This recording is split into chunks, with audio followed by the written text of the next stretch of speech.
Well, greetings and salutations, everybody. Welcome to the best damn movie-related show on the planet Earth, the John Campea Show, coming to you from right here on my YouTube channel. I am, of course, your host, John Campea, and it is an awesome honor and privilege, as it is every day, to have you, our international friends, gather around as we talk about our favorite things in the world, movies, movie news, TV, streaming, all sorts of things. And ladies and gentlemen, he's our very own Clark Kent. He's the one and the only Mr. Robert Meyer Burnett. Robert, how you doing today, sir? John, finally, there's some great superhero news, superhero stuff happening. I'm here for it, and I'm excited. There is a lot of stuff going on. There's a lot of stuff for us to talk about here today, guys. And we are so glad that you are here joining us for today. Going to let you know, here's how today's show is going to go. We've take the first half of the show for some predetermined topics that we've set up to discuss. And then we're going to go into the second half of the show, which is taking your live comments and questions and observations.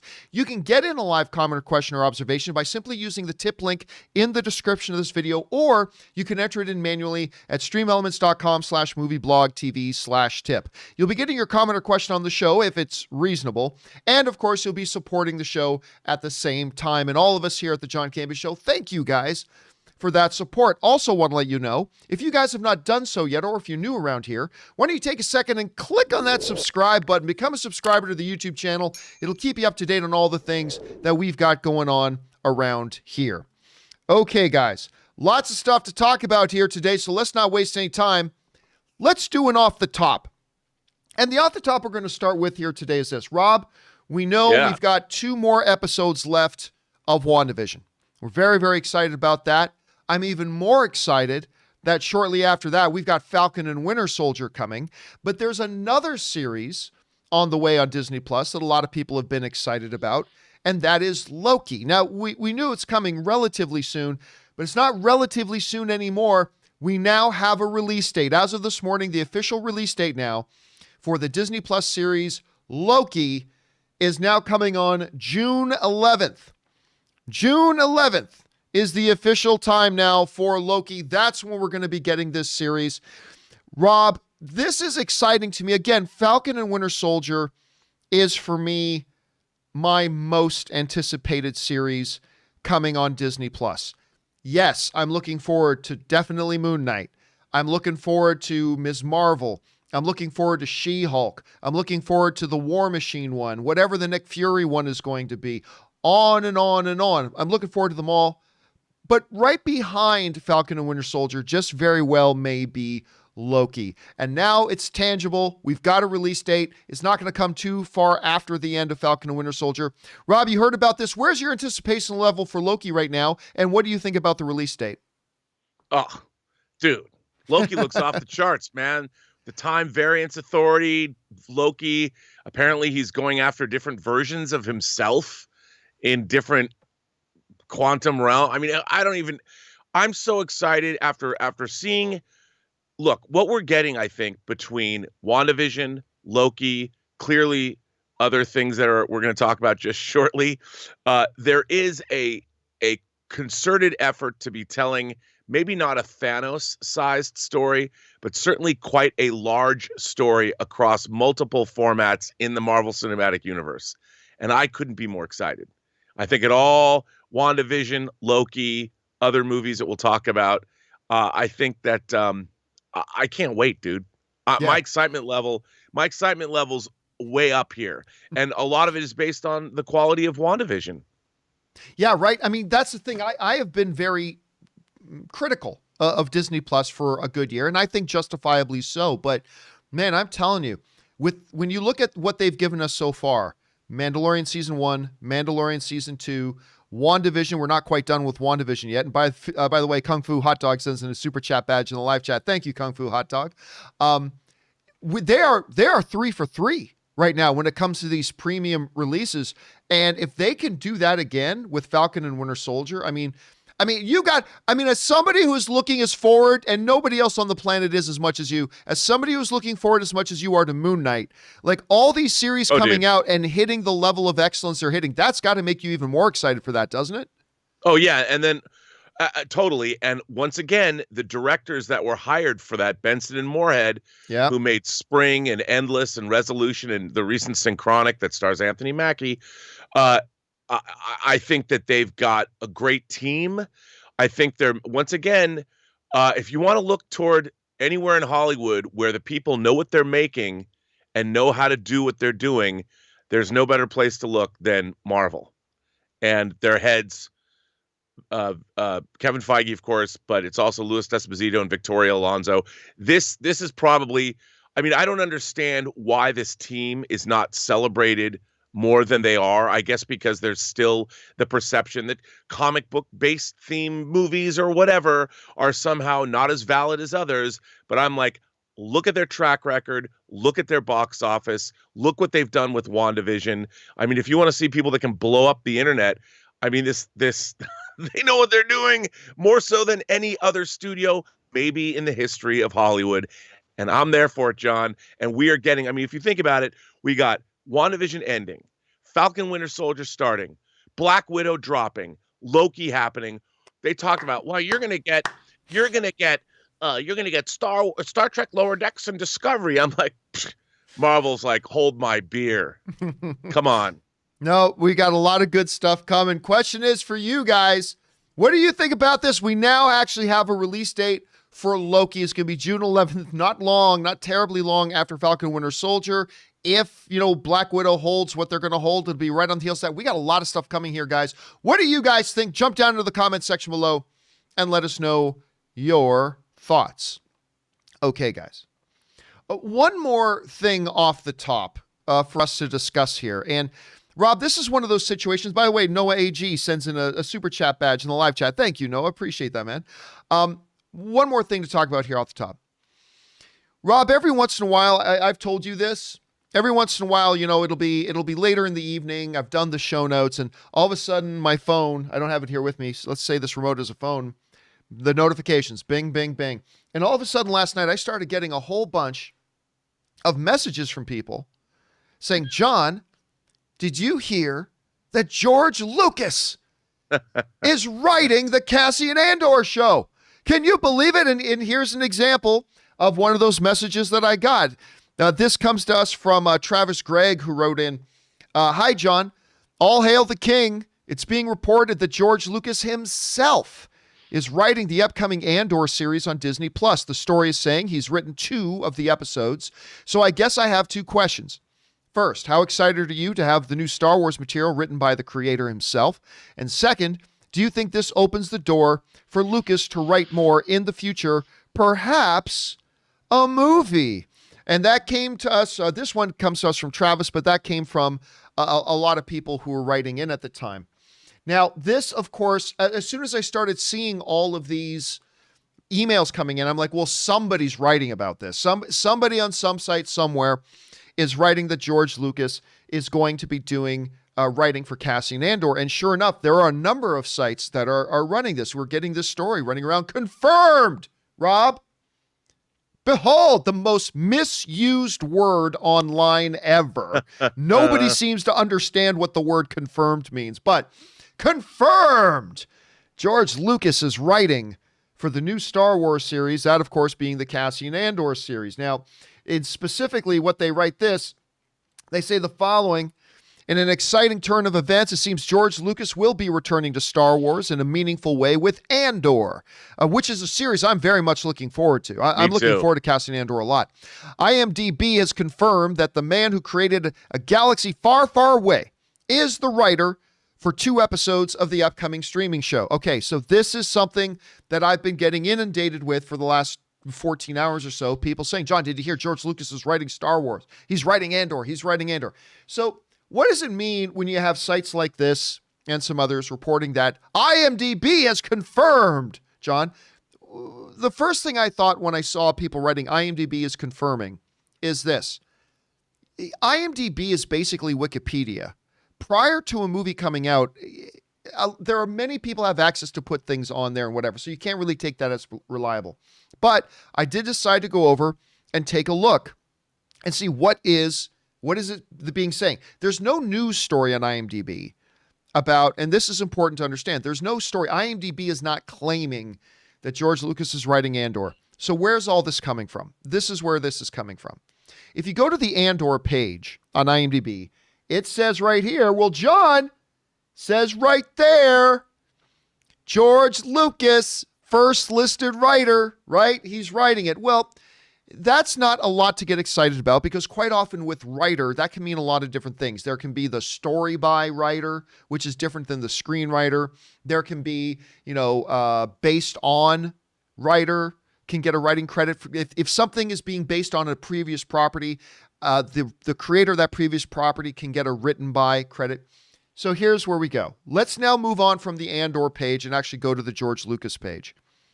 When you go to George Lucas's page and you get down to him as a writer, you go down. First of all, you see Ahsoka. He's listed as a writer for Ahsoka, Rob. Oh, but it's based on characters created by.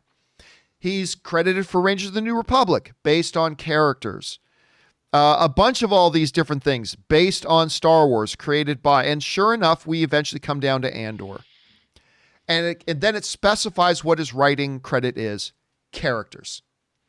So then it gets specific. In episode 1, he gets credit for characters. In episode 2, he gets credited for characters. All this means, Rob, is that at some point, Mon Mothma shows up because George Lucas was the creator of the Mon Mothma character. All it means is that I know it got a lot of people very excited, Rob, to see these headlines. George Lucas is confirmed. He's writing Cassian Andor. I please, guys, now you know. Now you guys at home have the information. If you see people running around with that and they're getting excited, break it to them gently, but let them know that no, George Lucas is indeed not writing Andor or any of the new Star Wars show. You can put that one to bed. Rob, I mean, the validity of it aside, I mean, what's your first impression when you hear that a George Lucas, is that something we would even want? What do you think about this whole scenario? Well, first of all, again, I think we should do an experiment on this show and drop a piece of information that we know is patently untrue and see how long it takes to completely wash over the internet, just for fun. And just as an experiment. And we won't tell people when we're going to do it, but we're going to do it and see how it perpetuates.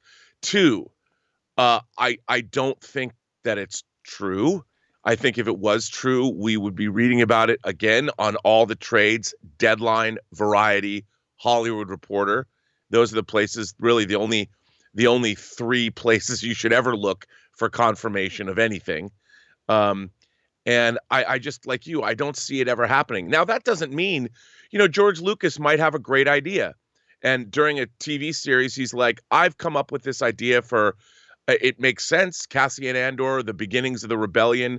George Lucas might actually have a story that he's had in his back pocket for 40 plus years that he wanted to tell, but there was no way to tell it. And the Cassian Andor prequel series gives him an opportunity to do so. I could believe that. And maybe we could see it happening at some point, but I don't think it's happening now. And if it was, Disney would be the first people to report on it. They'd be like, release this. How exciting would that be? George Lucas had his long gestating story about an early action of the rebellion is finally going to be told in the Cassian Andor series. That's big news. That's something that Disney Plus would be like, oh my God, look at this. George Lucas returns to Star Wars. Are you kidding me? And the fact that it's not, I'm like, how did you guys get this shattering information first? What, did George Lucas casually drop it at like afternoon tea up in San Francisco and someone overheard it? I mean, it's so silly. Like, this kind of information, you have to understand how the business works. And, I just don't buy it. Listen, yes. I get why there would be initial excitement. I do. I mean, look, if you just go, if you don't know the inner workings of how IMDb works, and you just land on the Andor page on IMDb, and it says right there, writers, and the first name listed is George Lucas, I can understand that initial reaction and that initial excitement. By the way, Iconic Reaction sends in a super chat badge in the live chat. Thank you, Iconic. I can get that initial reaction, but then all you got to do is just look around a little bit and you see that's not the case. The question is, guys, what do you think about this? Did you see those reports going around? Did you buy into them? Actually, it's a little bit understandable if you did, considering the way it was kind of laid out there. What do you guys think about this whole situation? Jump down into the comment section below and let us know your thoughts. Okay, guys. With that down, let's now move into our main topics today. And how do we select our main topics here on the John Campea Show? Well, it's really rather simple. You see, you guys come up with our main topics. Whenever you come across a big topic, issue, or story that you think should be a main topic on the John Campea Show, go on over anytime 24/7 to www.thejohncampeashow.com/contact. Once you guys get there, you're going to see a form. Fill it out with your topic or question. It's totally free.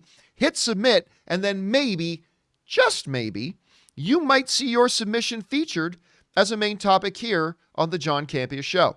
With that down, let's get into main topic number 1. And our first main topic today gets submitted to us by Big Girl Geek, who writes, "Hey John, did you catch the pilot episode of the newest CW Arrowverse show, Superman and Lois? They clearly have an HBO Max budget and are trying to reboot the Arrowverse with this show. It was like watching a movie. The feel of the show and characters felt very different than when we first met them on Supergirl/Crisis on Infinite Earths crossover. I don't know how Supergirl or The Flash will follow such an epic series like this seems to be.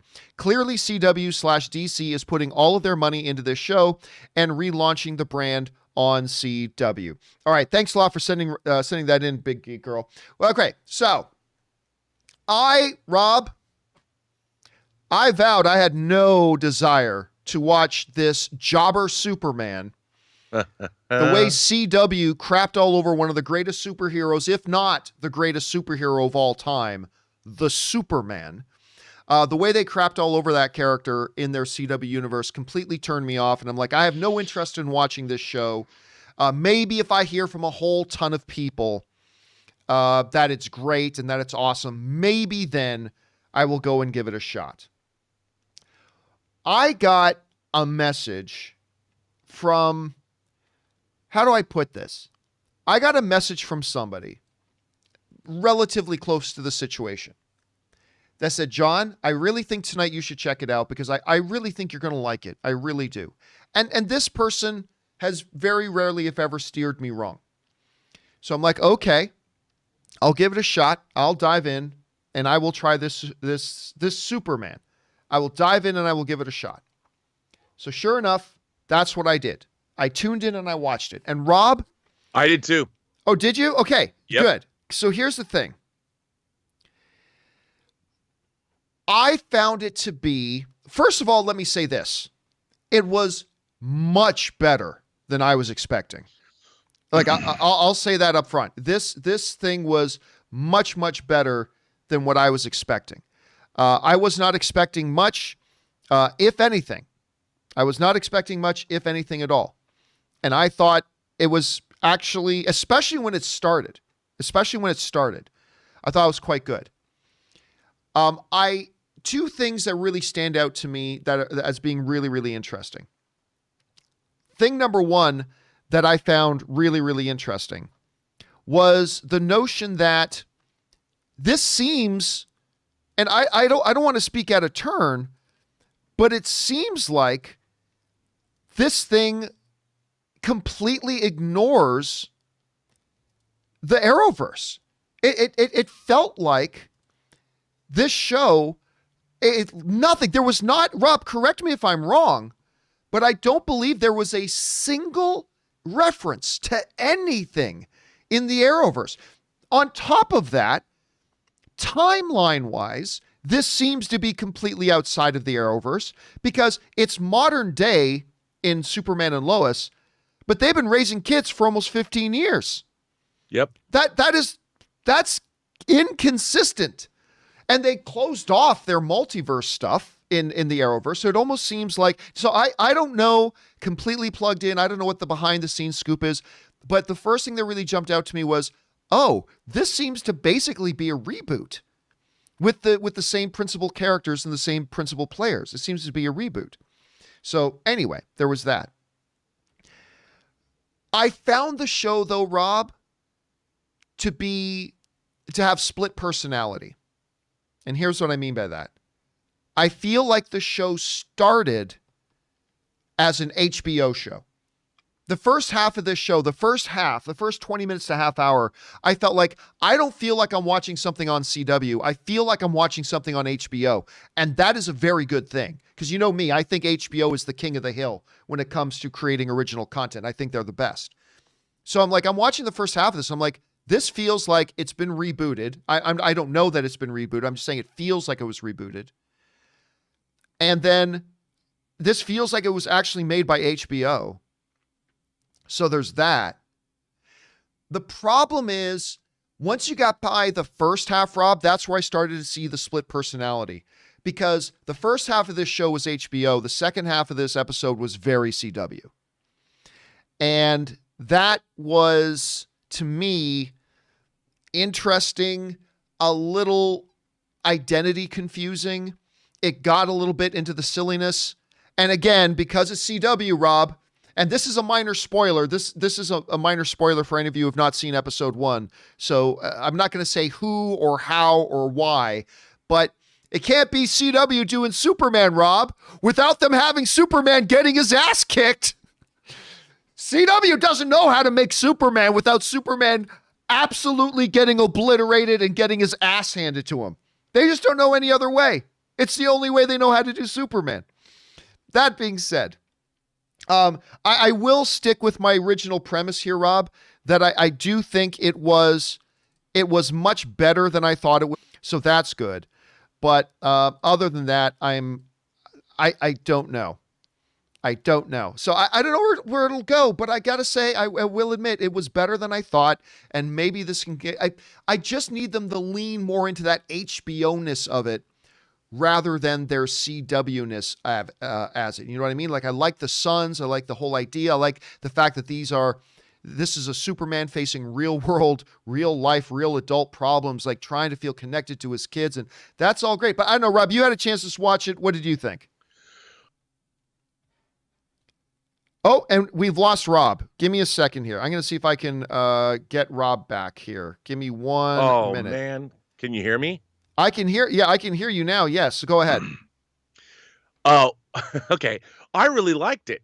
I was actually surprised at how much I liked it. Like you said, I thought first of all, the whole approach to me was really interesting. And obviously, as somebody who worked on Superman Returns, to see the idea of fatherhood, I thought that was a terrific extension of the Superman mythology.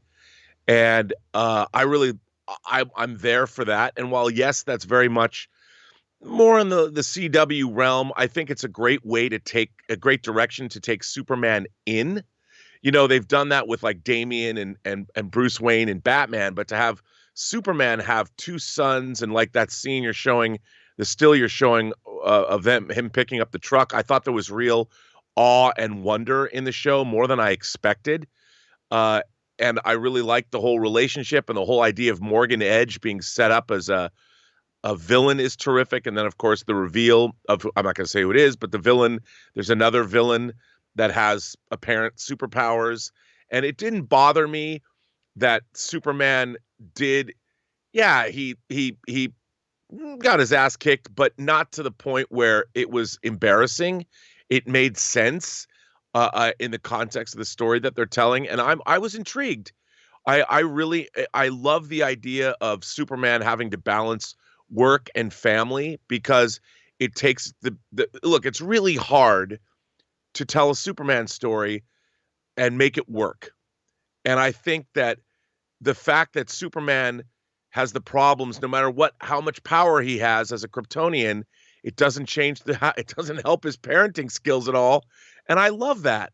You know, I mean, here's a weakness Superman has. He's a man that is constantly torn between his responsibilities to the entire planet and now the responsibilities he has to his own family. I love this idea. And I think it's a classic conundrum.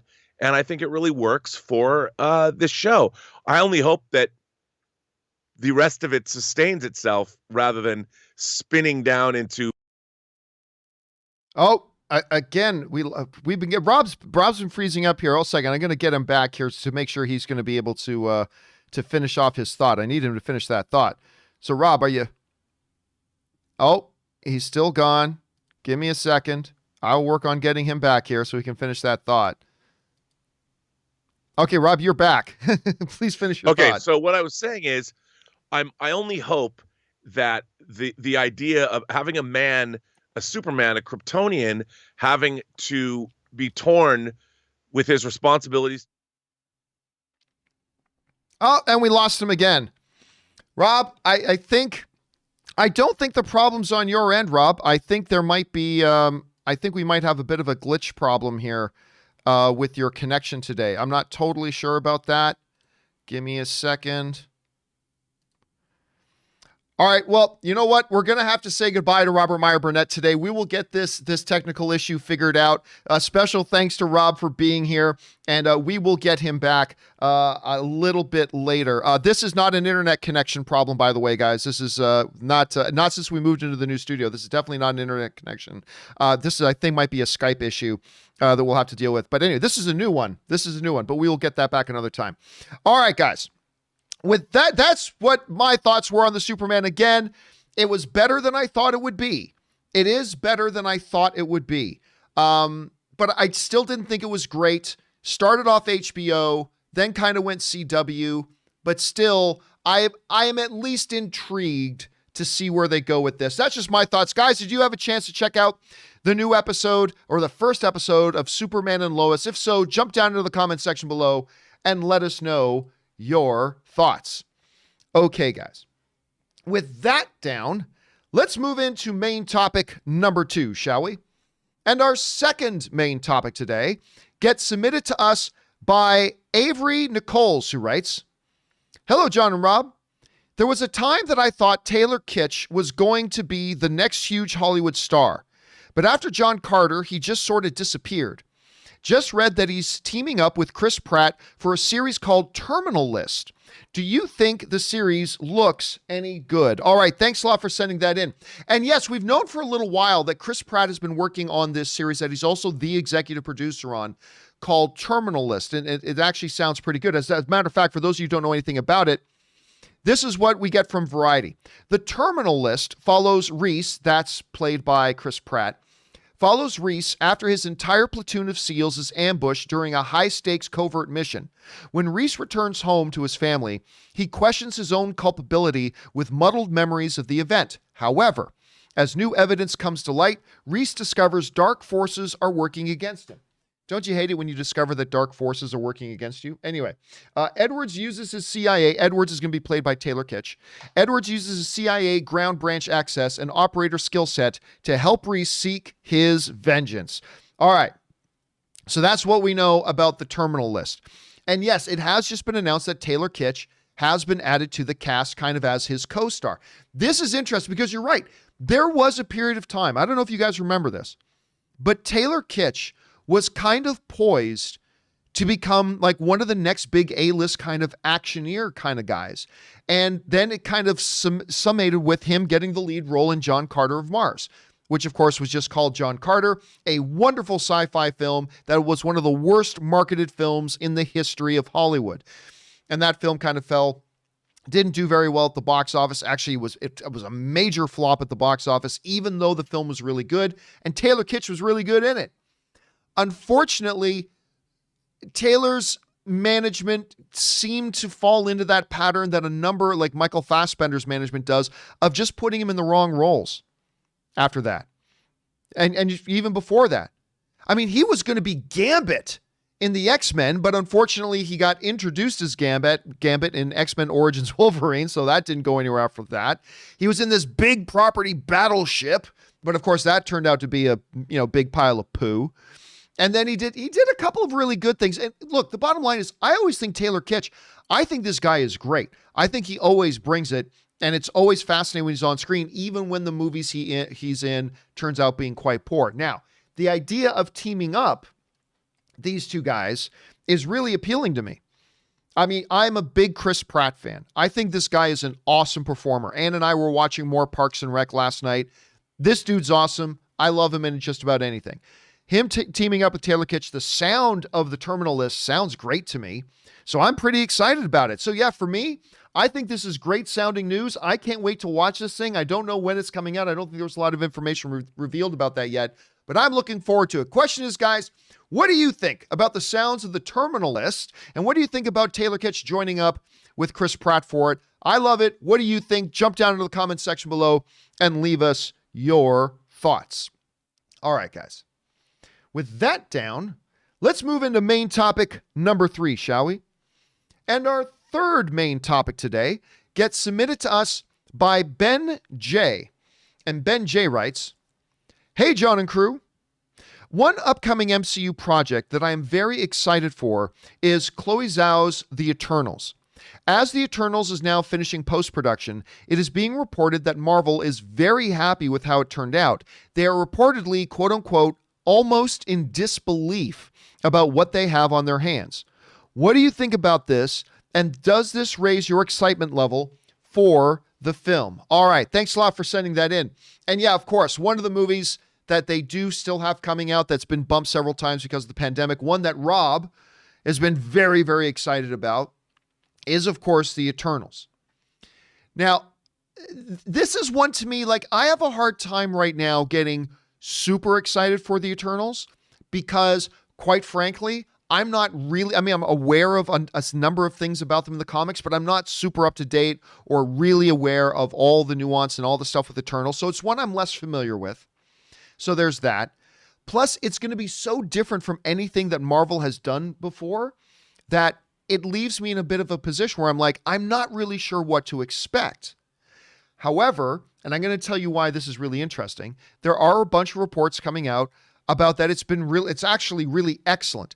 As a matter of fact, one thing that's been coming out is this. Now, Awards Ace on Twitter, who's kind of plugged into all the award scene and stuff like that and has broken several things about Disney and Marvel before, he wrote the following on his Twitter. "A high-level source tells me that Chloe Zhao crushed The Eternals.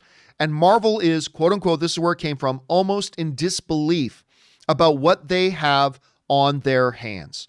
Now, the reason I find this personally really interesting is because of this. You guys might remember, if you watch the show regularly, back in around September, October of 2020, we were talking about The Eternals. I can't remember what the topic was, but it was revolving around The Eternals. And some of you may remember, I mentioned on the show, as I was talking to Rob, I said, you know, it's funny. I was actually talking to somebody connected in with Disney and the MCU. And what they said to me was, this might be, talking about The Eternals, this might be the best movie we've ever produced. This might be the best movie we've ever produced. Now, at the time, I didn't really care much about that. It goes, oh, listen to that. Somebody connected with a project is saying this project might be amazing. Of course, in other news, water wet. Of course, if you had asked somebody connected with Batman and Robin, they would have told you, we might have an Oscar winner on our hands. They might have said that. But, I mean, I did file that away. It's like, okay, them saying this might be the best movie they've ever done, that's interesting, but I didn't make a big deal out of it. So when I now flash forward a little further to like Ace Award, who I know is actually plugged in very well with a lot of this stuff, that he's also hearing that they're stunned. The people at Marvel are apparently stunned with how good this movie is.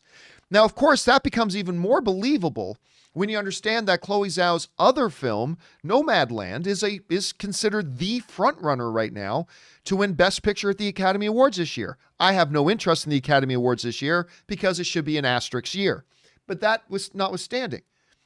You know, we're talking about a filmmaker who is going to be nominated for Best Director at the Academy Awards this year, who just might win Best Director at the Academy Awards, whose film just might win Best Picture overall, and this is the person who has made The Eternals, and it's got a lot of people, a lot of excitement. Now, again, I think you need to take all of this with a giant grain of salt.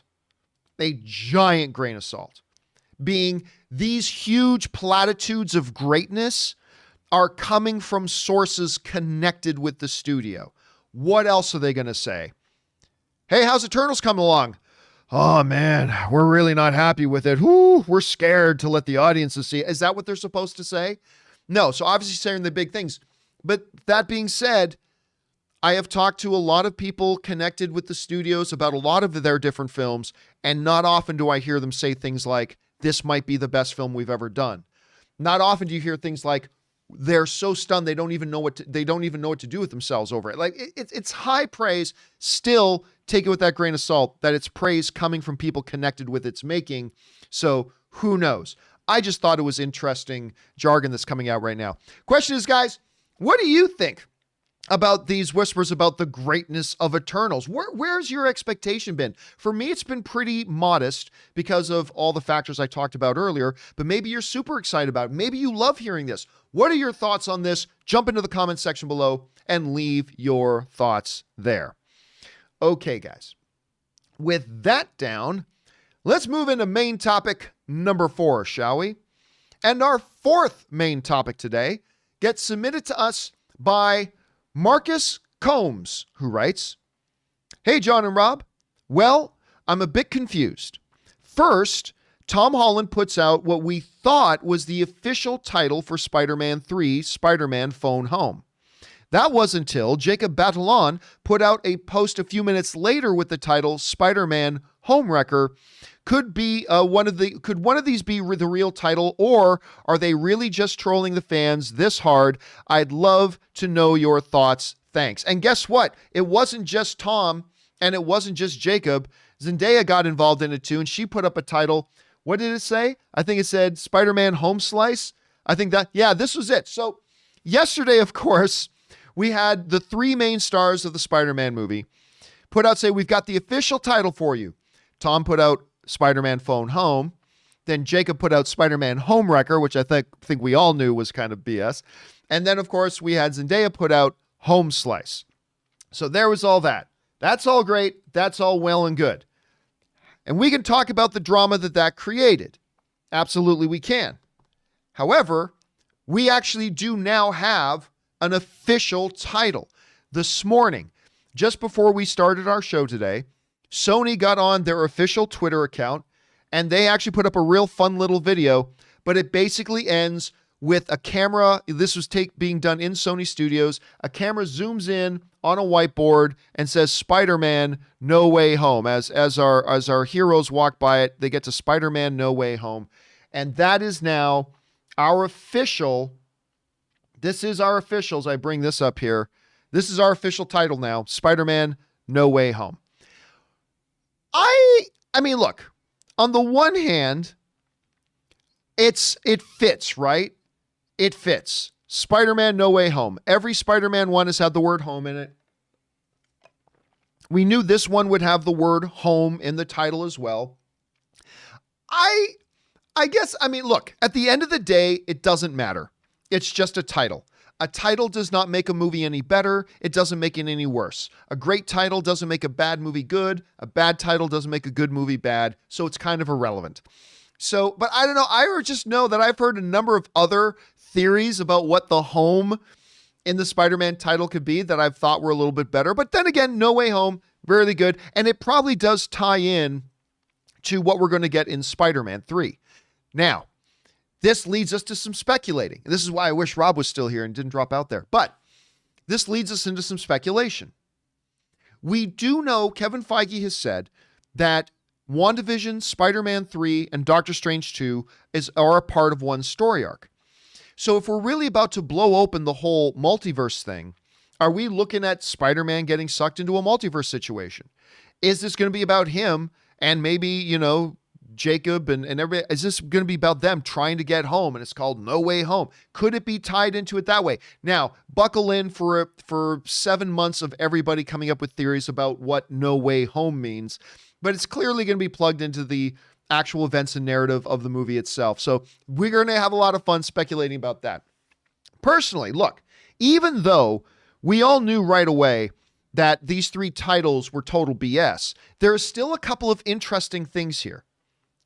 Now, look, let me clarify. This might mean nothing, all right? This might mean absolutely nothing, but I think it's worth us at least looking at for a second. Take a look at this, guys. Look at the color spectrum of each of the Spider-Man fake colors, right? Look at each of them. You look at the green one, And of course, you instantly think Goblin, maybe Hobgoblin. I mean, that's where your mind can instantly go when you look at that. When you look at the pink, it's a purplish pink. We could be looking at a Spider-Gwen. Could that be a Spider-Gwen kind of insinuation? I mean, I don't know for sure, but I mean, maybe. Don't know. The silver one in the middle, I don't know what that could possibly be referencing.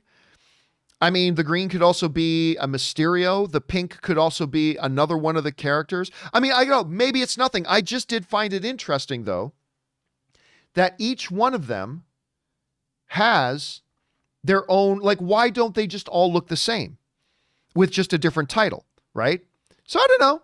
I mean, it could be a bit of a stretch. I understand that could be a stretch. Maybe it has nothing to it, but I don't think they gave a different color scheme to each one of them for no reason whatsoever, right? I'm just guessing here. I'm just taking some guessing for some fun. That's all. Maybe there was something in there.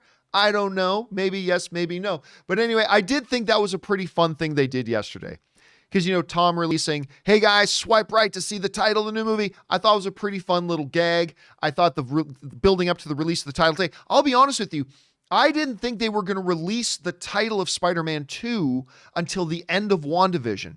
Because they're connected in, I thought WandaVision would end, episode 9 would end, and then it'd say, to be continued in Spider-Man No Way Home. Like, I kind of thought that's how they reveal it, but this was kind of a fun reveal. I liked it. Anyway, guys, question is, what did you think about the whole misdirect with the fake titles yesterday, showing the title today, and what do you think of the title Spider-Man No Way Home? Jump on down into the comments section below and let us know your thoughts. Okay, guys. With all that down and out of the way, we're now going to take the rest of the show to take your live comments and questions. If you got something to add in here, how do you get a live comment or question on? Once again, just use the tip link that's near the top of the description of this video. Just look in the description, or you can enter it in manually. Once again, at streamelements.com/movieblogtv/tip. Want to point something out, guys. A lot of comments come in listed as anonymous. Make sure you guys fill out your name part, because if you're going to send in a fun topic for us to talk about and you're going to support the channel, I want to make sure your name gets a shout out. So don't forget to fill in your name part. Okay. With that down, let's jump on over and start taking your live comments and questions, shall we? We're going to get things started off here with Chris K, who writes, hey, John, just go with me here. I know who the aerospace engineer is. It's Tom Brady, the GOAT. Yep, I said it. That T-Mobile commercial was just practice. Now he's ready for the big leagues to make his big debut in WandaVision with Gronk by his side. Listen, I'll tell you what, Chris, right now it looks like there ain't nothing Tom Brady and Gronk can't do, man. Win a bunch of Super Bowls? No problem. Change cities, go to an entirely different team that hasn't won a playoff game in over a decade and a half? No problem. Go there and win the Super Bowl. They can do anything. He can certainly be in the MCU. All right, next up, War Doctor 10 writes, hey, John and crew, is it possible that WandaVision ends well, but the arc as a whole ends badly for Wanda? Yeah, it does. And that's an interesting thing to bring up. Because, I've been expecting the show WandaVision to end very badly in an awesome way, like very Shakespearean tragedy kind of ending, right? And then lead us into the events of Doctor Strange 3. Or Doctor Strange 2. But yeah, it is possible. It certainly is possible that maybe WandaVision has your stereotypical cookie cutter, paint by numbers thing that they do. Maybe they do that and have that kind of a happy ending for WandaVision. And then we go into Doctor Strange 2, and it's in Doctor Strange 2 that Wanda has her total mental break. It is possible.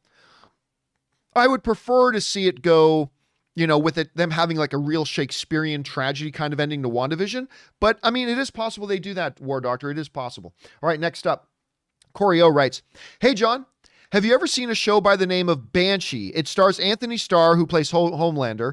It used to be on Cinemax or Showtime, and HBO Max just brought it to streaming, and I'm excited to sit down and rewatch it. It's one of my favorite shows. No, I have heard of Banshee, but I have never seen it. And because it's got Anthony Starr, who is so good as Homelander, he is so good.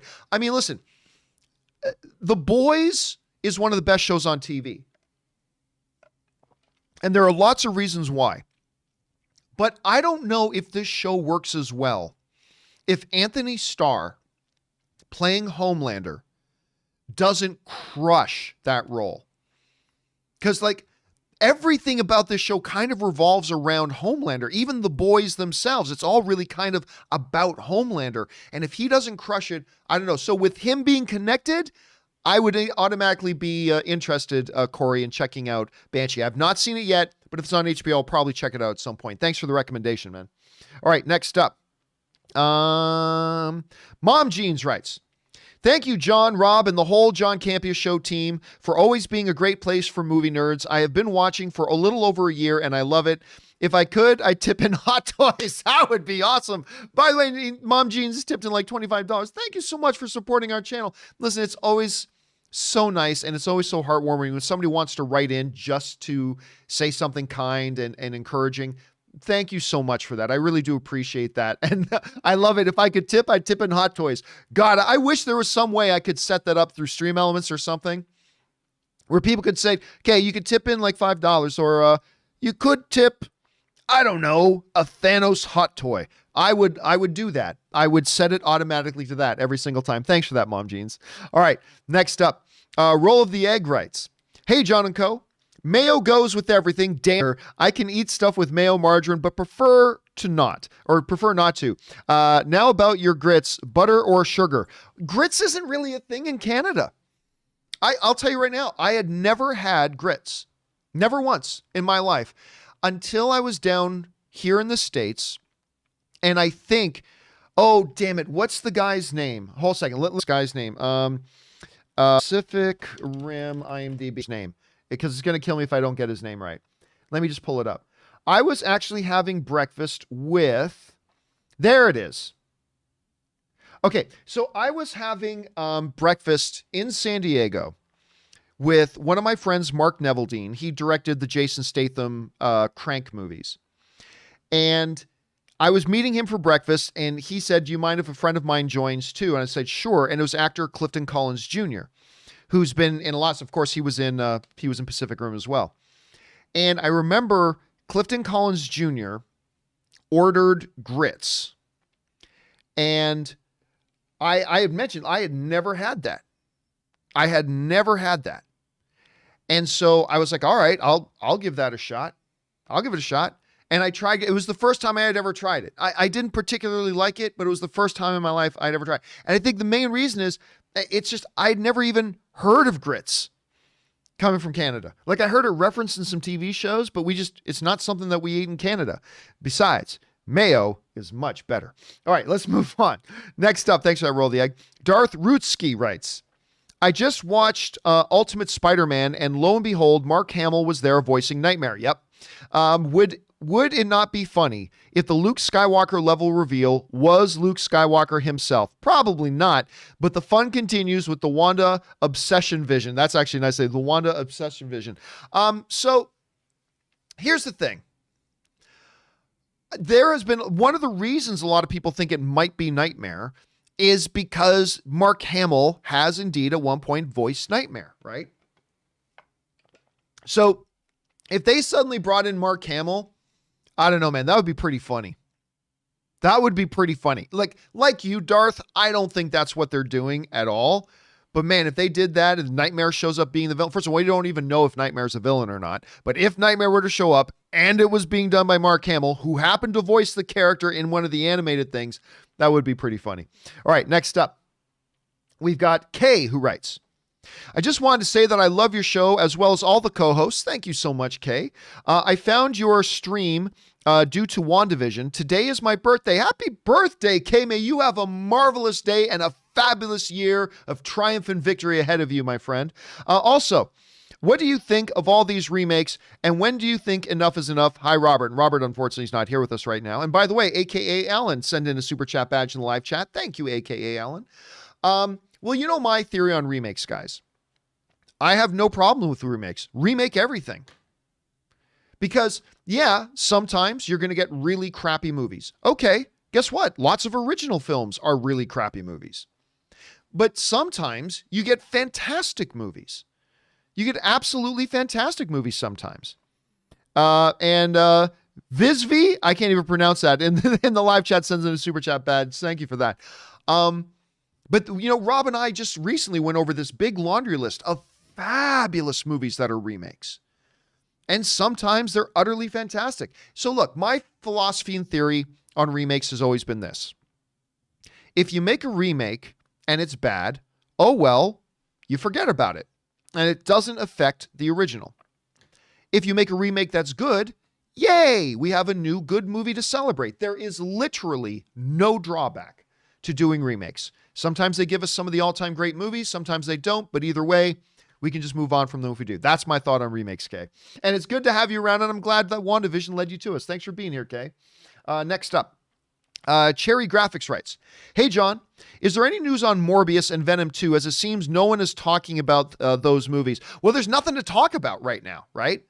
There's nothing to talk about. I think the studio, as well as everybody else right now, is just kind of holding their breath to see when are they going to be able to release these things.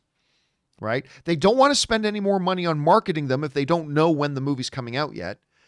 And I think they're just kind of holding their breath. Now, of course, we've seen some very positive things lately.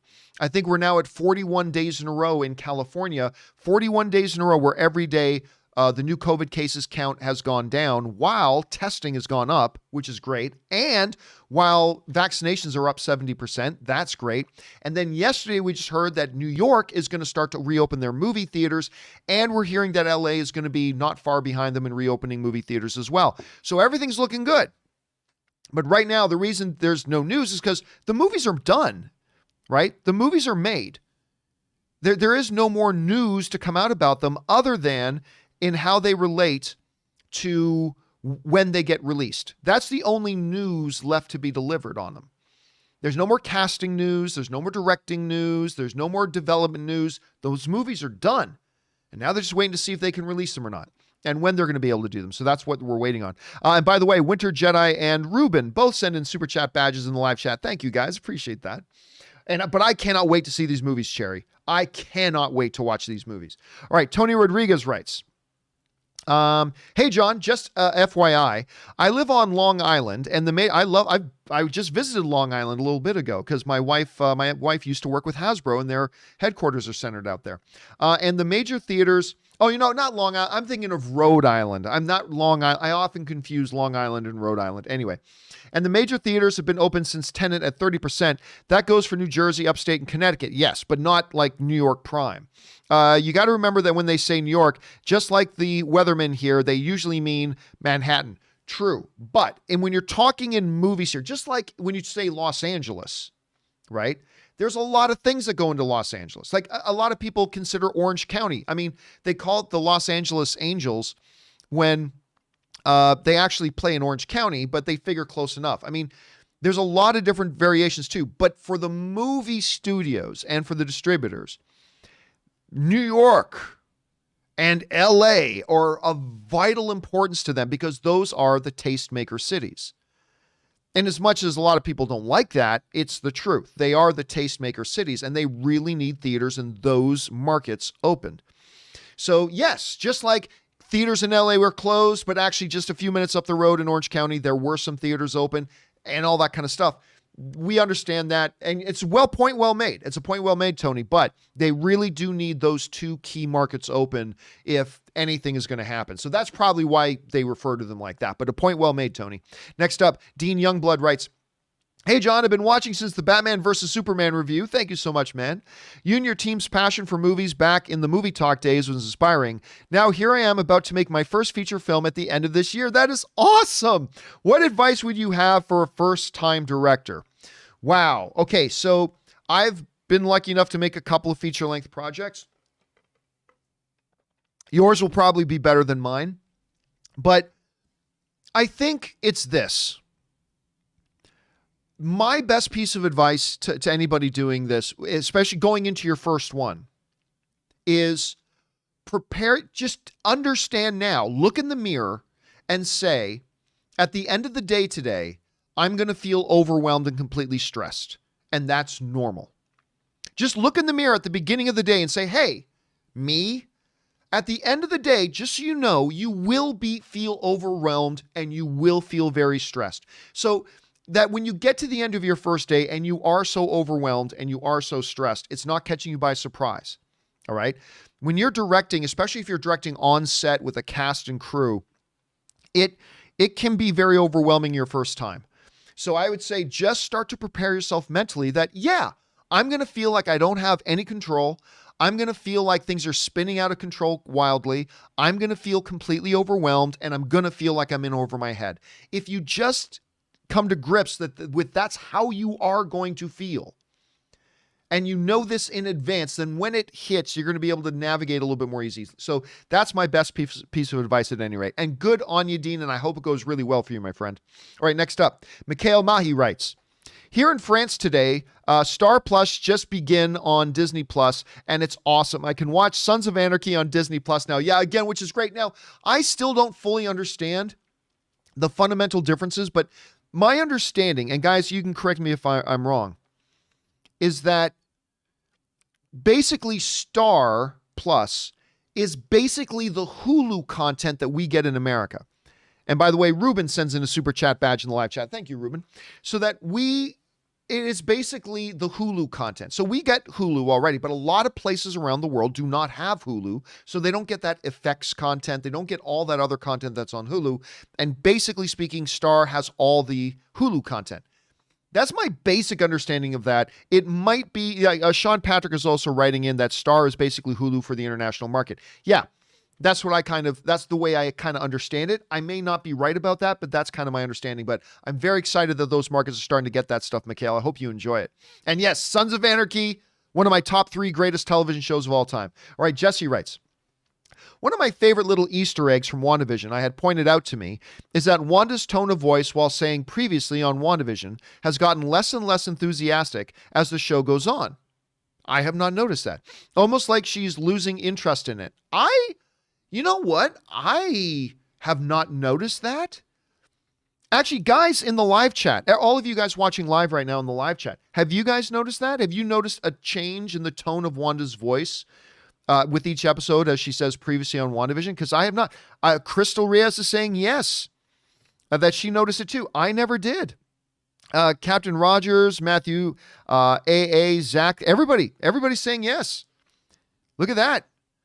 A whole stream of yes. I never did. Maybe there's some significance to it. I'll tell you one of the Easter eggs I also missed, Jesse, was somebody wrote in the other day that when they were in the truck, the license plate on the truck is a series of numbers. And what I missed was the fact that it was Stan Lee's birthday was the license plate number.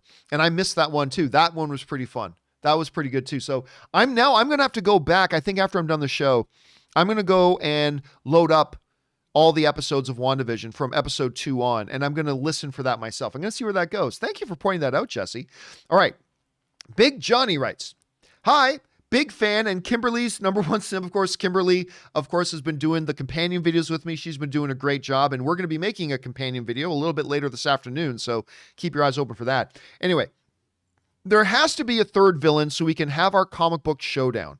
Wanda versus Agatha, Monica versus Quicksilver, and Vision versus Unknown, probably Mephisto. Thoughts? Maybe, but do you have to have that? No.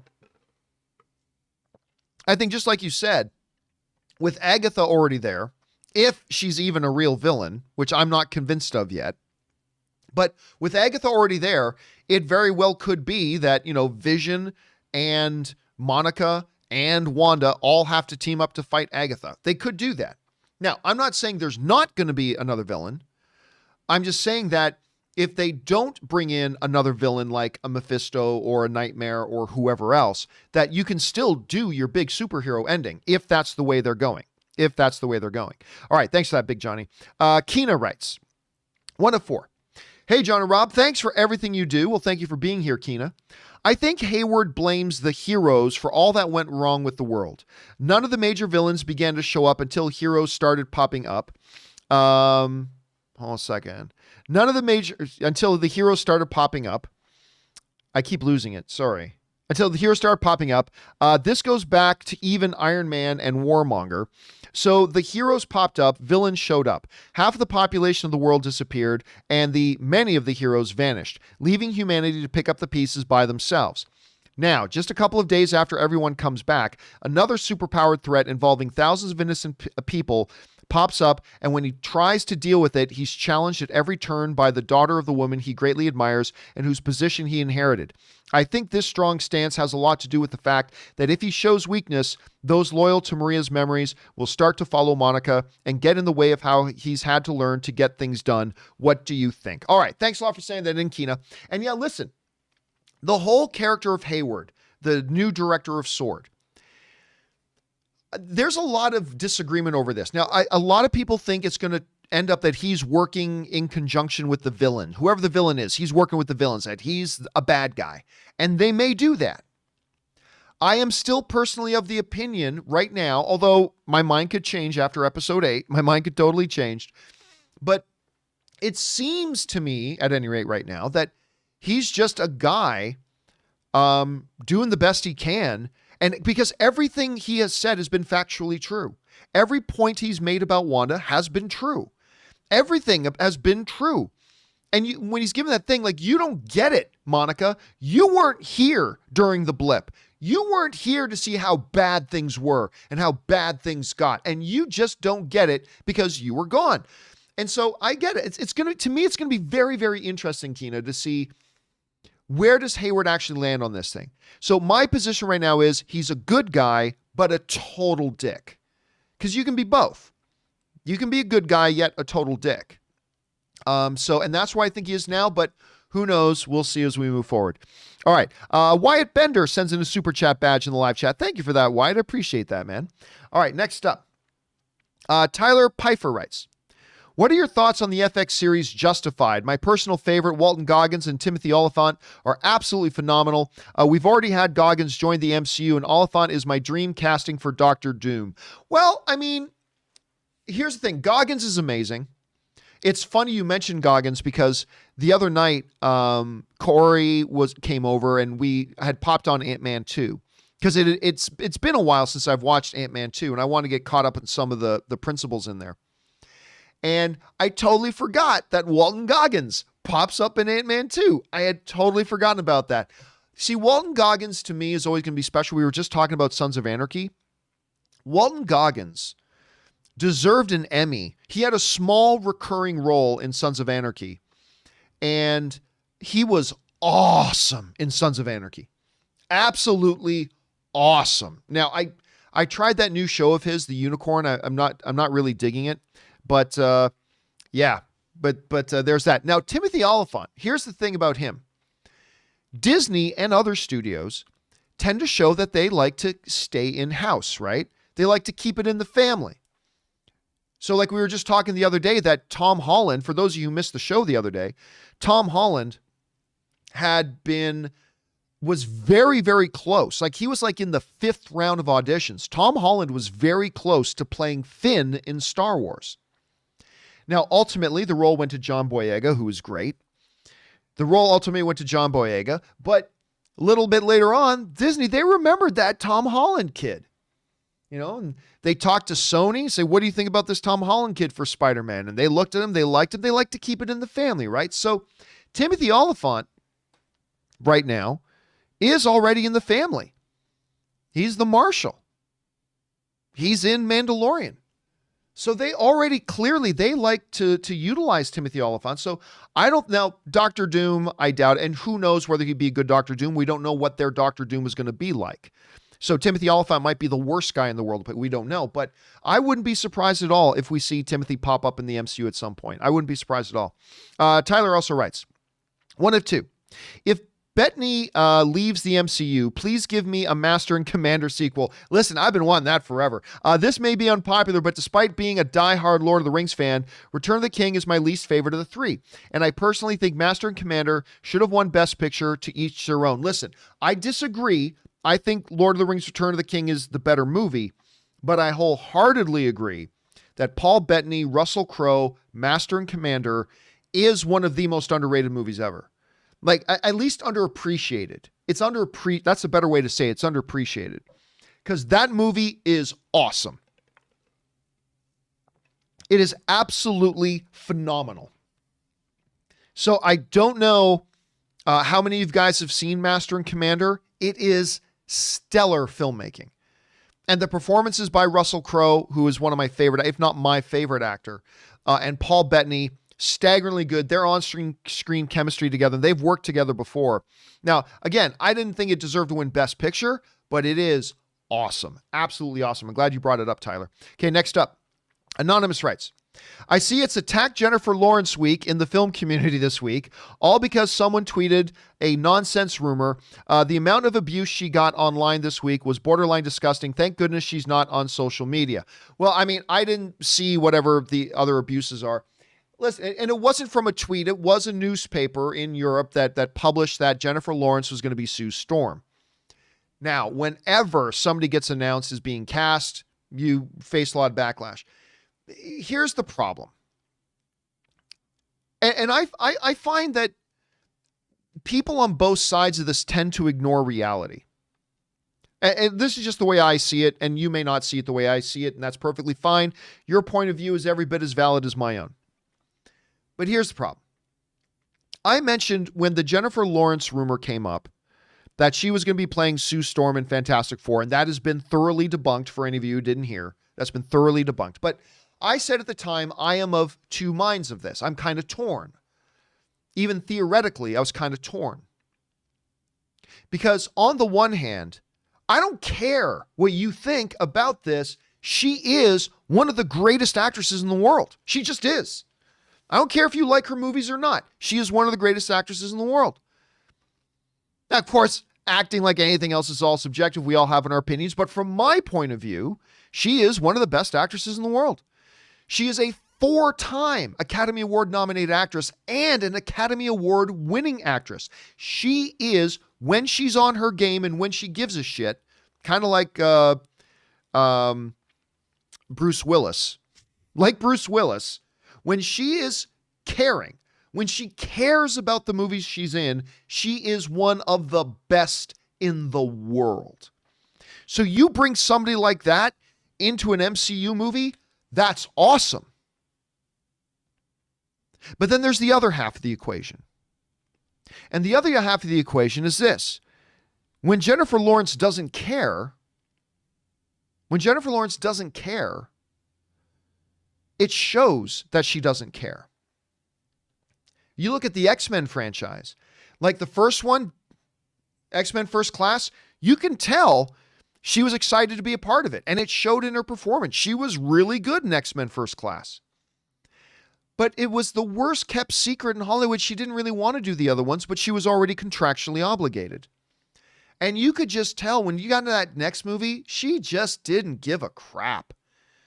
And it only got worse by the time you got into Dark Phoenix. You could tell this is an actress who just doesn't even want to be here. So on the one hand, she's one of the most talented actresses in the world. And so, yay, put her in an MCU thing.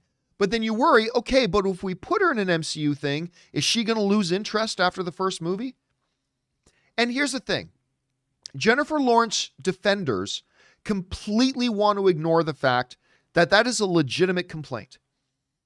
That's a legitimate reason why some MCU fans wouldn't want her in the MCU, because they're legitimately worried, and because there's precedence that if she comes in, she's going to do great for one film and then she's just going to lose interest because she's done it before.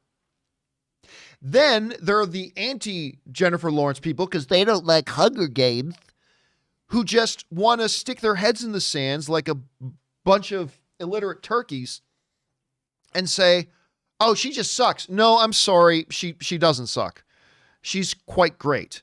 But again, it's when she's on, and I find both sides just don't want to hear the other side of the equation. But anyway, it's all moot because she's not doing that. But yeah, you're right. The amount of online vitriol that can start over this sometimes is unreasonable.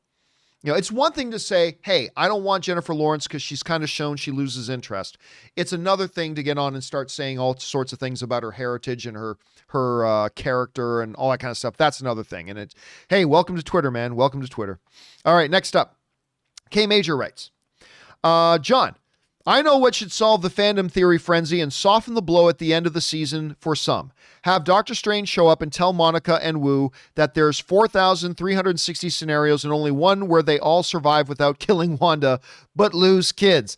I don't know if that fixes it for people. And by the way, there's a lot of people dead convinced, and for good reason, there's a lot of people dead convinced that Doctor Strange is going to show up in WandaVision. And pardon me, guys, I'm just pouring a new drink. A lot of people are convinced that Doctor Strange is going to show up in WandaVision. I am not convinced, but it's certainly on the table. This is connected in with Doctor Strange too. We got a magic user here in Agatha. Doctor Strange showing up would make sense. I'm still not convinced it's going to happen, but I don't think there's any way, K Major, that this thing can end that's going to make everybody happy, because everybody already has their own theories, but I like yours. All right, next up, Grubby Don't Play writes, I hope Vision sacrifices himself to save his family after learning he was a hero and a potentially deadly weapon outside of the Hex. P. Betts is awesome as Vision, Paul Bettany. P.S. Are you going to watch my show MacGruber on Peacock coming soon? Love your butt, Grooby. That's right. They are doing a MacGruber show. I totally forgot about that. I totally forgot they were doing a MacGruber show. I was not a fan. I've got a lot of friends who loved MacGruber. I was actually not a big fan of MacGruber. I don't know why. It's got people in it that I love, but I just wasn't all that big on MacGruber. But I'll probably check it out when it happens. But yeah, listen, whether it's because he sacrifices himself or whatever, Vision ain't getting out of WandaVision. Vision is, because we already know in Spider-Man Far From Home, which takes place 7 months after the events of WandaVision, they already mentioned there is no Vision. Vision had died. And so I think it's probably going to stay that way, but we'll see. All right, next up, The Winter Jedi writes, 1 of 2. WandaVision Nexus Multiverse equals Endgame type hero portal return. Doctor Strange type portals appear all over Westview, revealing the Terminator. Come with me if you want to live. Judge Dredd, Wanda, I am the law and you will be judged. Predator laser targets appear over the residents of Westview as Ripley in a power loader appears out of smoke. Get out the hex, you bitch. King Kong's thunderous footsteps can be heard in the distance. Man, I love this theory, even if it's not true. Well, listen, here's the funny thing, though. When you bring into the equation the nexus of all realities, everything is a possibility. Like, no, seriously, everything's a possibility. Especially if you all stick to Disney, ABC, Fox, whatever properties, those all become very real possibilities. I mean, that really could happen. I'm not saying they would do that, but when you bring the nexus of all realities into play, Ripley coming through in a power loader is completely a possibility. And that's just how bonkers this whole thing could get, man. That's how bonkers. I love the way you wrote that out, Winter Jedi. Well done. All right, next up, Sam Phillip writes, 1 of 2. 2 DC movies I've always been really looking forward to are The Flash and Black Adam. I know they're cursed and both should have been out years ago. I'm still very excited to see them. We've been getting cast announcements for them recently, and I've heard that they are both supposed to start shooting in the spring. I've actually heard they might have already started shooting The Flash. They may have already started shooting The Flash. Anyway, in the spring, I'm hoping they can both live up to the hype. Which one would you say you are looking forward to more? All the best. Oh, that's easy. Black Adam. Simple. Black Adam. That's the one I'm looking forward to more. There are some very cool elements that have been introduced. I mean, obviously, Michael Keaton is going to make a very small, short appearance. Ben Affleck, my favorite Batman, is going to make probably a very, very short appearance. But the reality is, I don't have a lot of faith in this Flash movie right now. And the reason is they've been through like 4 sets of directors, 4 or 5 sets of writers. You had this whole drama where Ezra Miller suddenly thought he was a screenwriter and he wanted a shot at rewriting the movie, which of course chased off the 2 really good directors they had. And they said, F you, trying to throw us under the bus. And so they departed again. Now, you've got a very good director in there right now with Andy Muschietti. So Andy Muschietti is directing Flash now, and he's a really good director. So we'll see. I'm a little skeptical of Flash just because of all the drama that's gone into it up until this point. But that being said, The Rock as Black Adam. First of all, Black Adam alone is something I'd be excited about. But The Rock as Black Adam is something I've been excited about for 5 years, but it was literally 5 years. Since I was in Las Vegas, in the big theater in Caesar's Palace, as Dwayne The Rock Johnson came on stage, it's like, I'm Black Adam, everybody. That was like a half decade ago. Now, even though it's been forever, there really hasn't been the same amount of destructive drama that there's been behind The Flash. I've got a lot of hope for this Black Adam movie. I really do. Number one, I'm just a big fan of The Rock. I think he's a great movie star. But just the Black Adam himself doing a true character like this, I think could be a hell of a lot of fun. And I really love Shazam. Like, I love Shazam. So the little teasers of The Rock as Black Adam and that also got me excited. So yes, very, very easily, the one I'm most looking forward to is Black Adam. And maybe The Flash will turn out to be awesome. It's got a great director, but for me right now, Black Adam. That's the one I'm looking forward to most out of those two. All right, Casey writes, 1 of 2. Hey, John, how are you today? I am doing very well. Thank you so much. Hope your day is going well. Like you, the last movie I've actually seen in theaters is New Mutants. Well, actually, the last one I saw in theaters was Tenet. And then before that was New Mutants. Anyway, and even though I have a theater here that has been open every weekend throughout this whole pandemic, I really had no interest in seeing some of the old movies that they have coming out on the big screen. However, seeing Godzilla vs. Kong is a must. I will be going to see that on IMAX, big screen, and maybe even Mortal Kombat as well. And listen, Casey, I'm in the exact same boat as you, man. Because for those of you who didn't know this, I had mediocre interest in Godzilla vs. Kong, mostly because I thought Godzilla King of the Monsters was rather piss poor. Not utter complete garbage, but I thought it was pretty poor. I didn't think it was very good. And so Godzilla vs. Kong, I'm like, well, I mean, it's Godzilla vs. Kong, so I'm at least a little interested, not super interested. But then, oh my God, that trailer that for me personally is the best trailer of any genre. It is the best trailer I've seen since the Logan trailer. Honestly, that's how I felt about it. I thought that trailer was the best trailer I've seen since the Logan trailer. And that trailer all by itself made me go from, I'm iffy on seeing Godzilla vs. Kong to, oh my God, I have to see this movie. And it was at that moment that I went, I don't care if I've got to drive to Vegas. I don't care if I've got to drive to Ohio.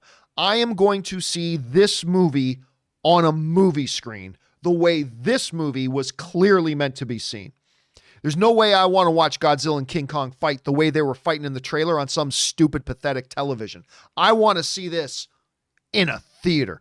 And so it was that moment that I vowed I would drive to Las Vegas when this thing comes out, and I will go see this in theaters. Now, with everything starting to move towards opening up again, theaters in LA may be open by the time. I don't know for sure, but they might be. They could be. It's possible. Could be open in time. But either way, I'm doing that. And then when the Mortal Kombat trailer came out, it was like, well, damn it. Now I got to see this one on the big screen too. I got to see this thing on the big screen as well. So yeah, me and Ray and my buddy Ryan, we were like, oh yeah, we'll make that drive. We will go and see it. So I'm completely with you, Casey. I'm seeing both of these films. Hell or high water, whether it's in Los Angeles or not, I'm going to watch these two movies on the big screen. So I'm with you on that. All right, next up, Sebastian writes, hey, John, I was wondering, in a world where some celebrities are making millions of dollars on a single movie for acting in it, which is enough for a lifetime in my opinion, how much money does a writer make? After all, they created the story in the first place. Thanks. Yeah, well, it's like actors, right? It's like actors. An actor can make $10,000 an episode. You know, an actor could make $5,000 for 2 days. An actor could make $5 million for 20 days of work. I mean, it really depends on the actor. It really depends on the project. It depends on all that kind of stuff. With writers, it's the exact same thing. Some writers will make what we would consider a modest amount. Some writers could make millions. Again, it depends on who the writers are, what their track record is, and what are the projects they're working on. Now, will they make as much as the actors? Well, even then, that's a depends kind of question. Depends on who the actors are. A relative unknown in the lead is only going to make so much, but if Robert Downey Jr. plays the lead, he's going to demand a much higher check. So it really all depends. But generally speaking, the writers do not make as much as the actors, generally speaking. But that's not a blanket statement truism. Now, that's generally what it means. That said, writers are, listen, you can make a bad movie out of a good script. You can't make a good movie out of a bad script. I am wholeheartedly convinced of that. I've seen a lot of good scripts that get made into bad movies. I have never seen a good movie based on a completely horrendous script. So it's important. It is very, very important. But then once you get into the hands of a director, you can get a decent script that's made into an incredible movie. You know what I mean? So yeah, again, but yes, writers don't get paid enough. I'll just say that in general. Writers don't get paid enough. All right, Jalen Pryor writes, "Hey, John, hope your day is great." My day is great, Jalen. Thanks for asking. So I was wondering if you heard the news about Danny Elfman coming back to do the music for Doctor Strange 2. I am hyped for it. Also, over under 65%, J. Jonah Jameson gives Scarlet Witch her name. I mean, he does love giving names out. That's true. There are several characters in comic books that love to get names out. So no, I think it is far under 65% that J. Jonah is going to give Scarlet Witch her name. I think Scarlet Witch is going to get her name by the end. I think Rob was right. Rob brought this up the other day, and I think he was right. I think Scarlet Witch is going to get her name by the end of WandaVision. That's where I think he's going to get his name. And yeah, I heard Danny Elfman is doing that. Look, I like Danny Elfman. I actually know his daughter, Molly. And Molly's a filmmaker herself now. And she was on panels of mine a couple of times, and she actually used to work in my field and like movie website stuff, but she's moved on to become a filmmaker. And I like Danny Elfman. I don't think that's a big news story per se, but yeah, I did hear about it. But overall, yes, I will take I'll take under 10% that J. Jonah actually named Scarlet Witch. I'll take it possible, but I'll take under 10%. All right, next up, Jalen also writes, also, Kimberly, you're not alone. I loved eating butter, and sometimes I still do as a 21-year-old adult. Also, John, happy early birthday to my fellow Canadian and birthday twin. Me and my girlfriend will both be 22 on the 26th. Also, been here since the Logan trailer review. We were just talking about the Logan trailer review. And yes, Friday. Friday's my birthday. Friday's my birthday. I totally forgot about that. Friday's my birthday. So I'll be doing the WandaVision spoiler review with you guys on my birthday. That'll be that. So thank you, Jalen, and happy birthday to both of us, my friend. Happy birthday to both of us. All right, next up. Judy Hench was my father writes, hey, John, Daft Punk is no more. Yeah. Which leads me to my question. The new Tron movie was announced last year, being directed by Garth Davis. I think everyone was excited for a Daft Punk soundtrack, probably. And now are like, well, damn. So who would be your replacement for scoring? Don't care. Don't care. There's a lot of great, talented musical people out there. And yeah, I mean, it's funny that they wouldn't do that one last thing. Then again, I don't even know what the status of the new... Listen, that last Tron movie was a disappointment. I mean, I know there are some people who really liked it, and that's awesome. For me, it was a pretty decent disappointment. I was really excited about that movie. Soundtrack was great. The soundtrack was great. But I don't think... soundtrack doesn't make a bad movie good. And I thought Tron was pretty underwhelming. So considering I'm not even convinced that this movie's going to happen, but John, they announced lots of things get announced. Lots of things get announced that don't happen. And they may very well do it. But I think that's the last of this movie's worries right now is who does the score. I think it's the last of their worries right now. But I was kind of bummed to hear the Daft Punk called to quit, but I guess they've been doing it for like 28 years. Yeah, like 28 years. So, whew, that's a long run, man. All right, next up. Man of Tomorrow writes, excited the multiverse will soon be in the MCU, and I am hopeful we will also get real deal supernatural elements via WandaVision. Just hope 1 second later these new elements are not explained to be aliens from another dimension or via Clark Third Law. See, here's the thing, though. For people who are hardcore into multiverse stuff, I think you're in for a little bit of disappointment, because my theory right now is, and this is not insider information, so I'm just speculating just like everybody else is, but my totally random speculation is that I think Multiverse of Madness, Doctor Strange 2, is going to be about closing off and shutting down the multiverse. Rob explains it best how multiverse can really lead to things being a giant mess narratively. And once you have untapped multiverse, there's no stakes anymore. Nothing's really at risk. Everything is, it's just different. But I think they are going to wrap up everything multiverse related in Doctor Strange 2. I don't know that, but we'll see. All right, next up. Steve Urbix writes, "Hey, John and company. Rent-a-fan since the AMC days. Okay, here's my question. Is there any chance that we could see Elder God, this is like the 5th time somebody's asked this, Chthon, introduced on WandaVision instead of Mephisto or Nightmare? Your thoughts?" Okay, so whenever you ask a question, this character's actually been brought up a lot lately. Whenever you ask the question, could there be a chance? The answer is almost always yes. Is there a chance? Yes. Is it likely? No. I think the things that are more likely is that there is not another villain, that it is Nightmare, that it is Mephisto. Really, those are the 3 things right now, that there isn't one, it's Nightmare, it's Mephisto. There are about 20 or 30 other possibilities, and that is one of them. So is it possible? Yeah. I wouldn't put any money on it, and I would think it's very, very unlikely, but possible? Sure thing it is. Sure thing it is. All right. Next up. If incel, Non-Azure writes, if incel losers lost their minds with Captain Marvel, which had 1 female superhero, imagine what will happen with Captain Marvel 2, which will have 3, Carol, Monica, and Kamala, 2 of whom are women of color. Well, yes, listen, there are people, and it's important never to mistake this. There are people who didn't like Captain Marvel because they just didn't like it. That's all. Nothing wrong with that. I didn't like, what's one I often mention that I don't like? Assassin's Creed, right? I didn't like Assassin's Creed. That movie was garbage.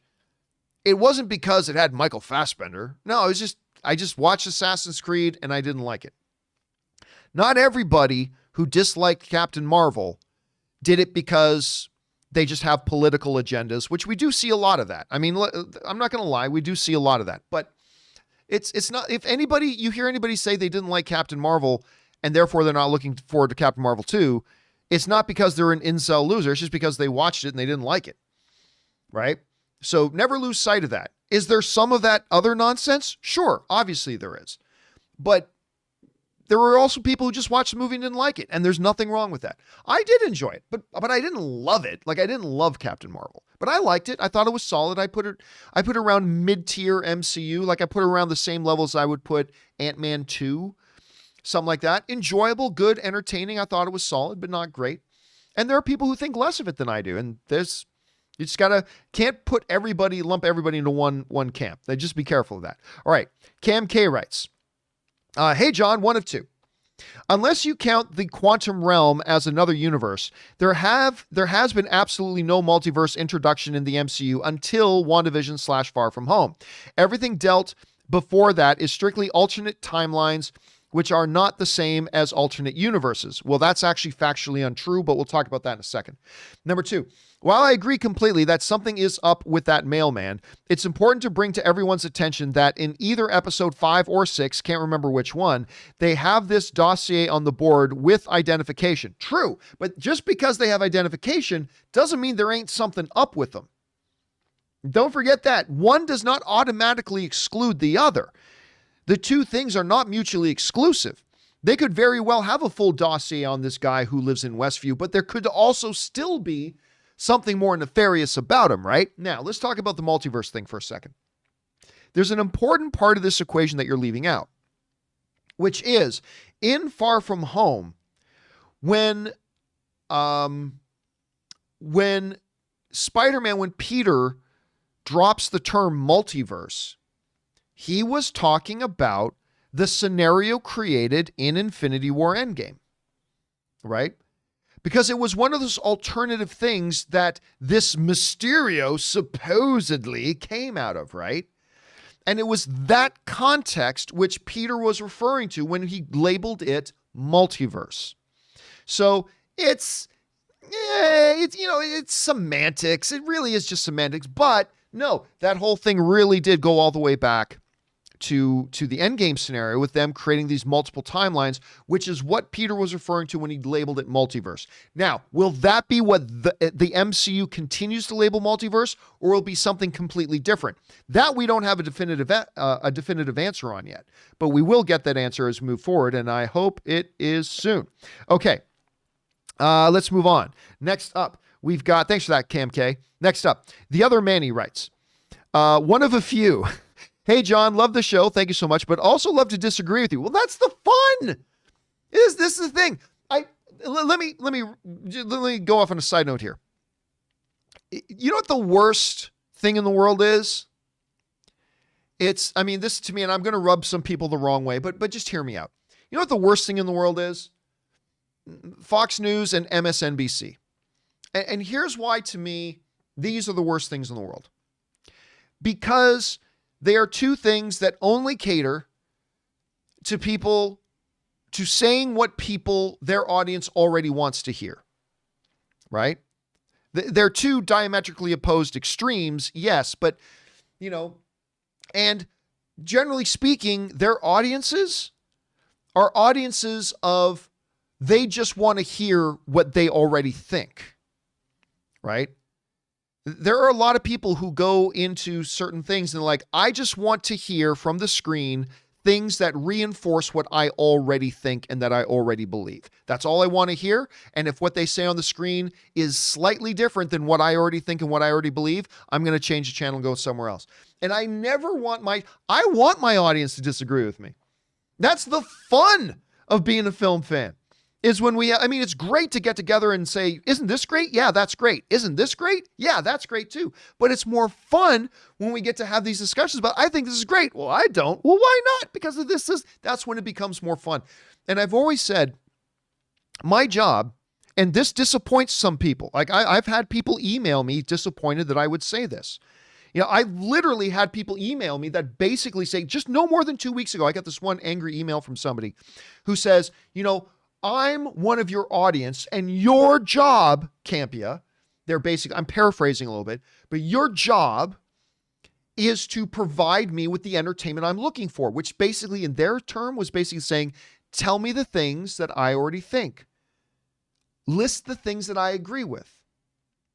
And what I've always told people, and I've told people who work for me this as well, my job here is not to say things that you already agree with. That's not my job. It's also not my job to purposefully say things you don't agree with. It ain't my job to say things you agree with. My job is to give you my honest opinions and thoughts on things and tell you things that I may actually factually know, but also just tell you my thoughts and opinions and hopefully explain my thoughts and opinions in a way that helps you sharpen your own opinion, whether it's the same or opposite of mine. That's my job. It's also not my job to try to convince you to agree with me. I don't want you to agree. If you don't agree with me, I don't want you to agree with me. But what I do want to do is explain my different point of view from yours in such a way that helps you be more well-rounded and have a sharper understanding about why you think differently than me. If I can do that, then I'm doing my job. And when I fail to do that, that's when I'm not doing my job. So yeah, just to say, I got a little side note there, but I love that you watch my show and that you disagree with me. That's great. That's what the fandom is supposed to be. Anyway, let's move on here.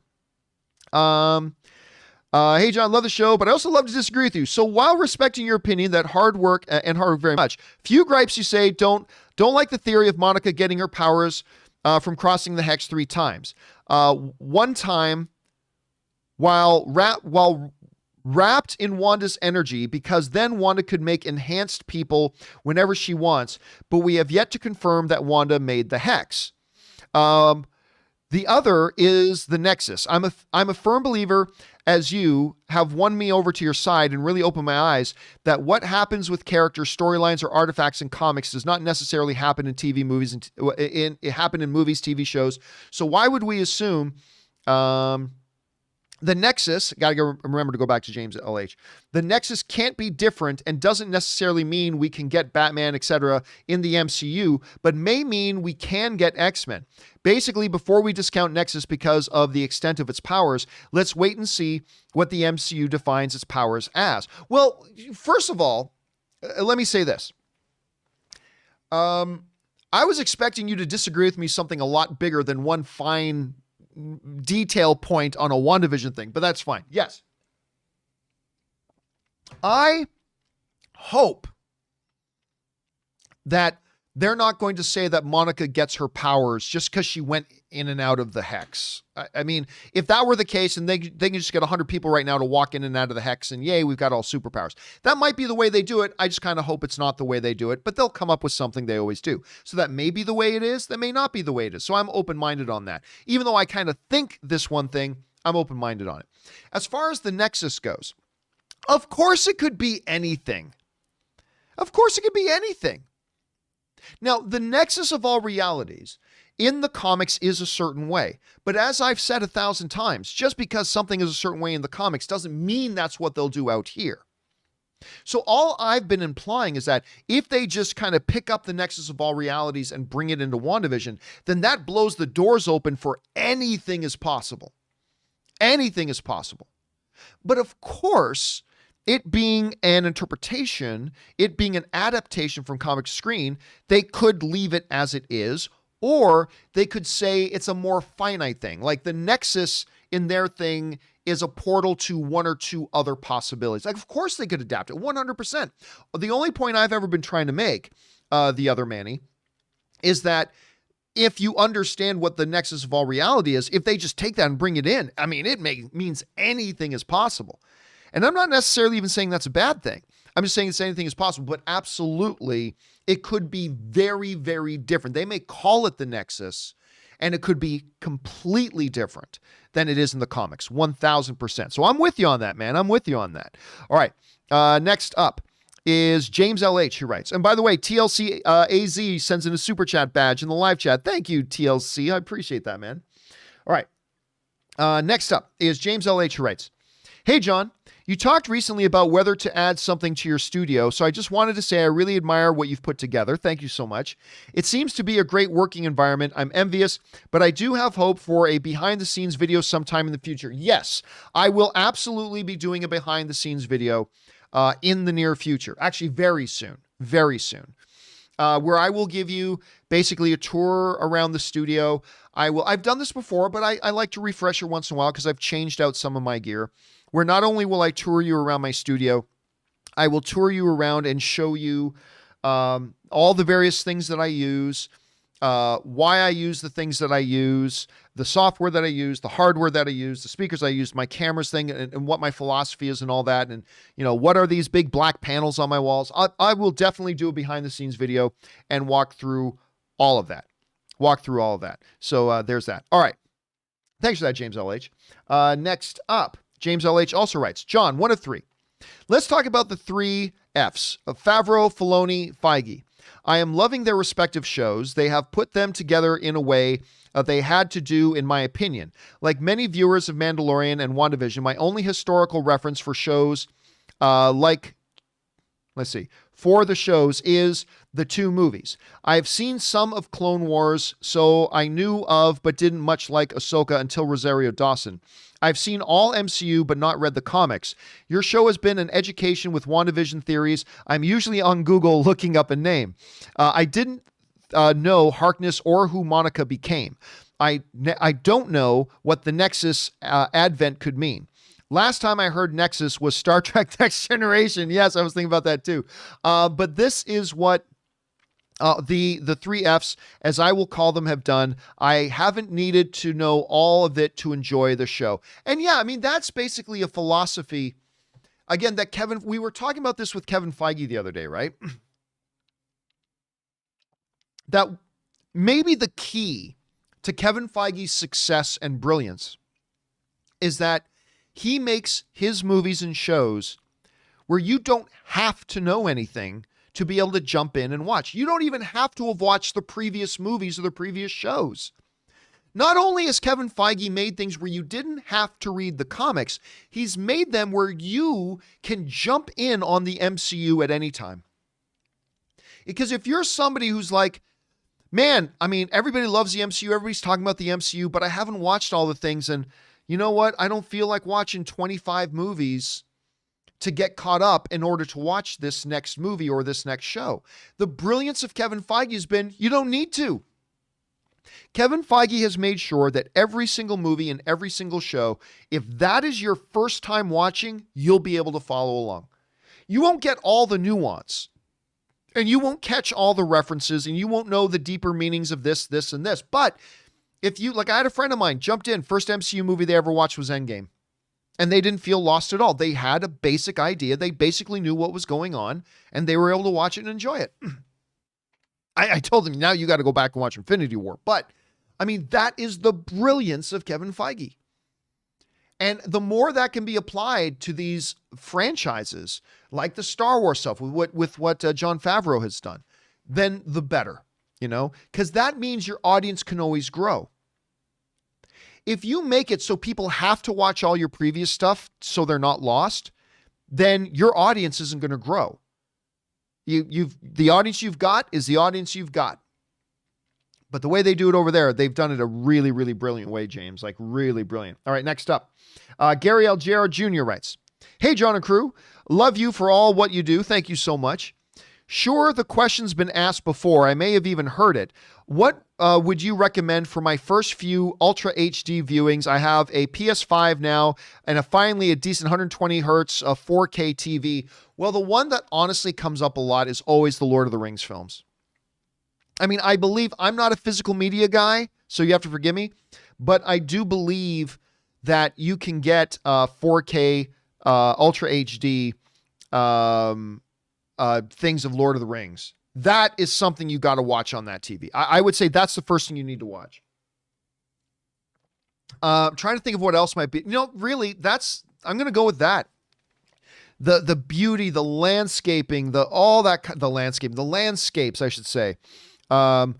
Unbelievable stuff. So that is my first always go-to one, is like, that's one, because that's really a visual feast. That or the Jet Li film Hero. Hero is not the greatest movie of all time. Let me see if I can find a thing of this. Hero is not the greatest film of all time. It's a very good movie. Don't get me wrong. It is a very, very good movie. But the thing about Hero is, from a cinematography point of view, it may absolutely be the single most beautiful movie ever shot. I mean, because here's the thing about Hero. Every frame is a work of art. I'm not kidding. Every frame of this movie has a distinct color palette. The use of color in Hero is like nothing I've ever seen other than the Robin Williams film, What Dreams May Come. But those two films are like the most amazing, brilliant use of color I have ever seen in movies. I am telling you, Hero, so go Lord of the Rings or go Jet Li's Hero. I think you'll be very, very happy with either of those, Gary. All right, next up. Ryan Lohner writes, one of two. Following up my comment about Spider-Man 3 title, One More Day was an extremely controversial story where Spider-Man makes a deal with Mephisto to save Aunt May in exchange for his marriage with MJ being erased from time. I have heard of that. I had no idea that the name of the story was One More Day. I didn't realize it. In that case, that's a really good theory then. I mean, obviously it's not true now that we know, but anyway. My thinking is, if they could take just vague inspirations from a comic story as hated as Civil War and have it turn out so well, why not do this one too? People love Civil War. I don't know. Everybody I know loves Civil War. Like the comic book. A lot of people I know love Civil War. Anyway. Yes. Now, of course, today we now know what the Spider-Man 3 title is. It's No Way Home. But Now that you mentioned One More Day, because you mentioned that before, and I'm like, I don't understand the reference. Now I do. Totally see why you went there, Ryan. That's actually a really, really good thought. But again, now we know how it turned out. So thanks for following up with me and letting me know what it was you were talking about there. Thanks for that. All right, next up. Tony Rodriguez writes, I don't thinking Warner Brothers have not yet finished defiling Superman. The new show looks like daddy daycare for his two bratty sons, complaining that they was neglected while he was saving the world and crying they have superpowers with a teen drama theme for the first 5 episodes. Yeah, listen, that's exactly what I was afraid of. But you know me, I go into a movie or TV show with expectations, high or low, just like everybody. But once you start watching a TV show or movie, you have to leave your expectations at the door and just watch it with a clean slate. And you know my expectations for Superman for this Superman and Lois show have been extremely low. At least the pilot was much better than I thought it would be. And the whole feeling like it's just kind of a reboot in some ways is very interesting. It felt more HBO than CW, at least the first half of the show did.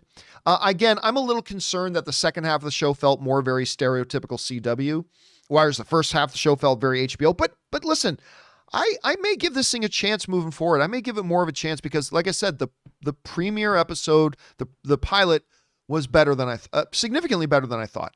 I thought it wasn't too bad. So I don't know. We'll see where it goes. All right.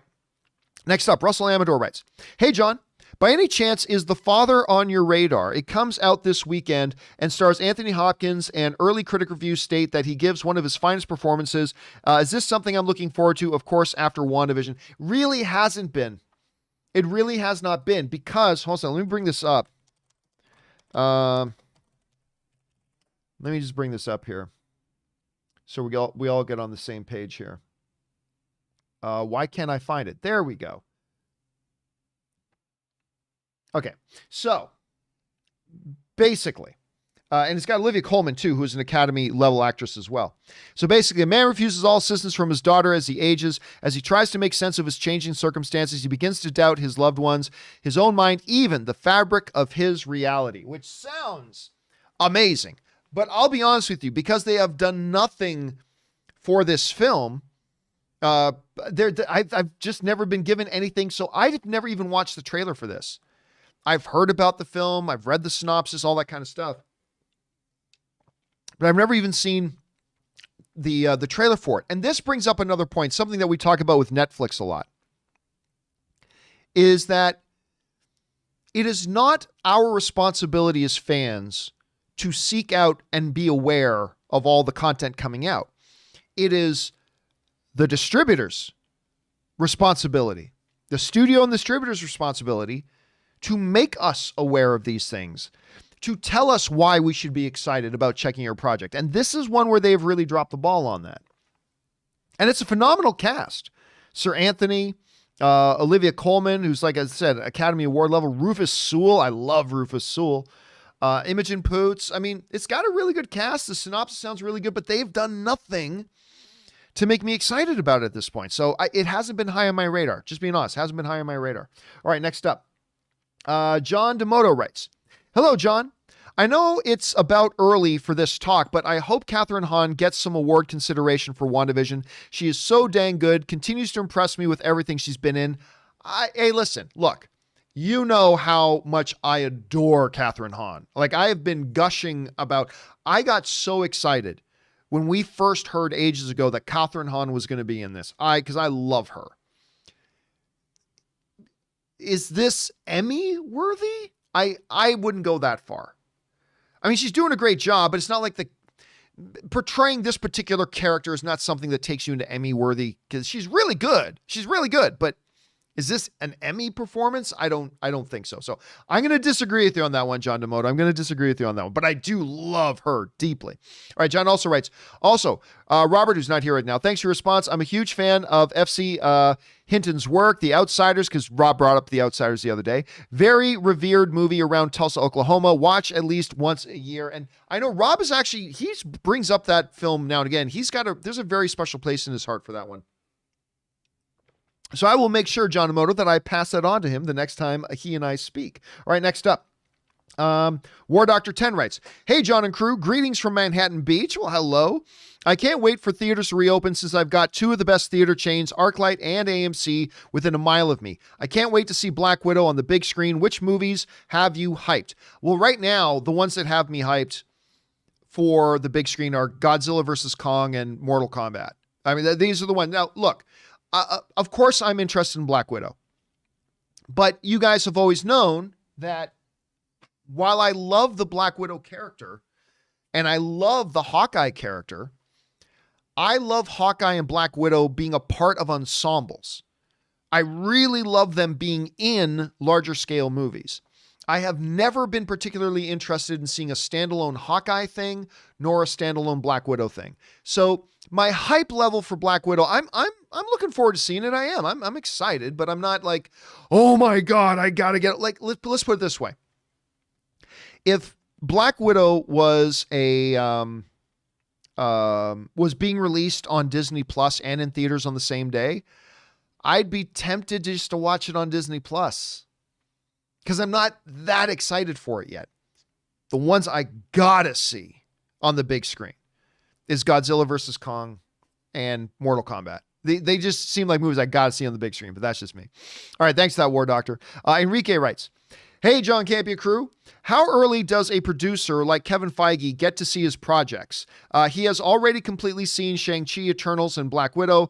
Also, all of the upcoming Disney Plus shows. Does he usually show up on set with these projects are being worked on?" Well, listen, not all producers are of the level of a Kevin Feige, but with Kevin Feige, no, he sees what is going on every day.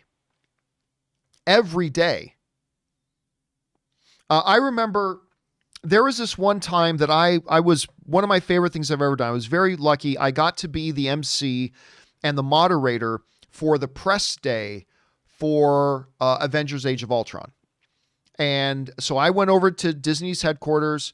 I got to be there and they brought the whole cast out and I'm standing there at the head of it and I'm moderating the big press Q&A for the cast of Avengers.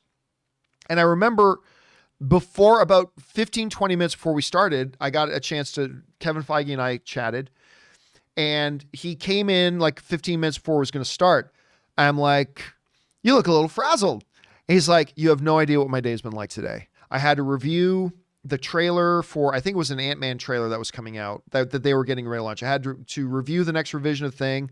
I literally had to get on the golf cart, come across the campus while looking on a monitor, reviewing footage of this movie and this movie and this movie that are being shot and blah, blah, blah." Kevin Feige is absolutely 1000% in control. I mean, the directors are in control, but he's overseeing everything and will change whatever he wants to change at a moment's notice. He oversees everything, like daily. He'll look at the dailies. So it's not like he just hires, "Hey, Sam Raimi, you go off and make a Doctor Strange 2 movie. I can't wait to watch it when it's done." That's not. He'll go visit the sets and stuff like that, but from wherever he is in the world, he will watch the dailies. The dailies are, of course, the footage that was shot that day, right? And he'll keep up to date on all that kind of stuff. So, yeah, he is now not all producers do that. And all our producers have that kind of stuff, but yeah, he's very, very plugged in. He's very plugged in with that stuff. All right, next up. Mr. 47 writes, "Apparently there's now another mind-blowing, earth-shattering, groundbreaking, news-making, breathtaking cameo at the end of Justice League to be excited about. And if it's the engineer from WandaVision, you heard it here first, 100% confirmed." Yeah, I mean, I heard that the end of Justice League, there is some kind of big cameo.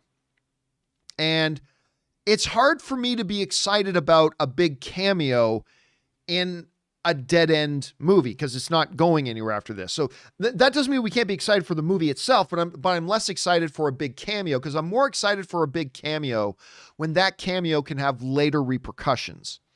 Like the WandaVision thing, right? Because like if the cameo of the engineer is Reed Richards, that has ramifications for all the movies and shows that come later. Whereas in something like the Zack Snyder Justice League, it doesn't. But I'm going to tell you guys something here I should not tell you.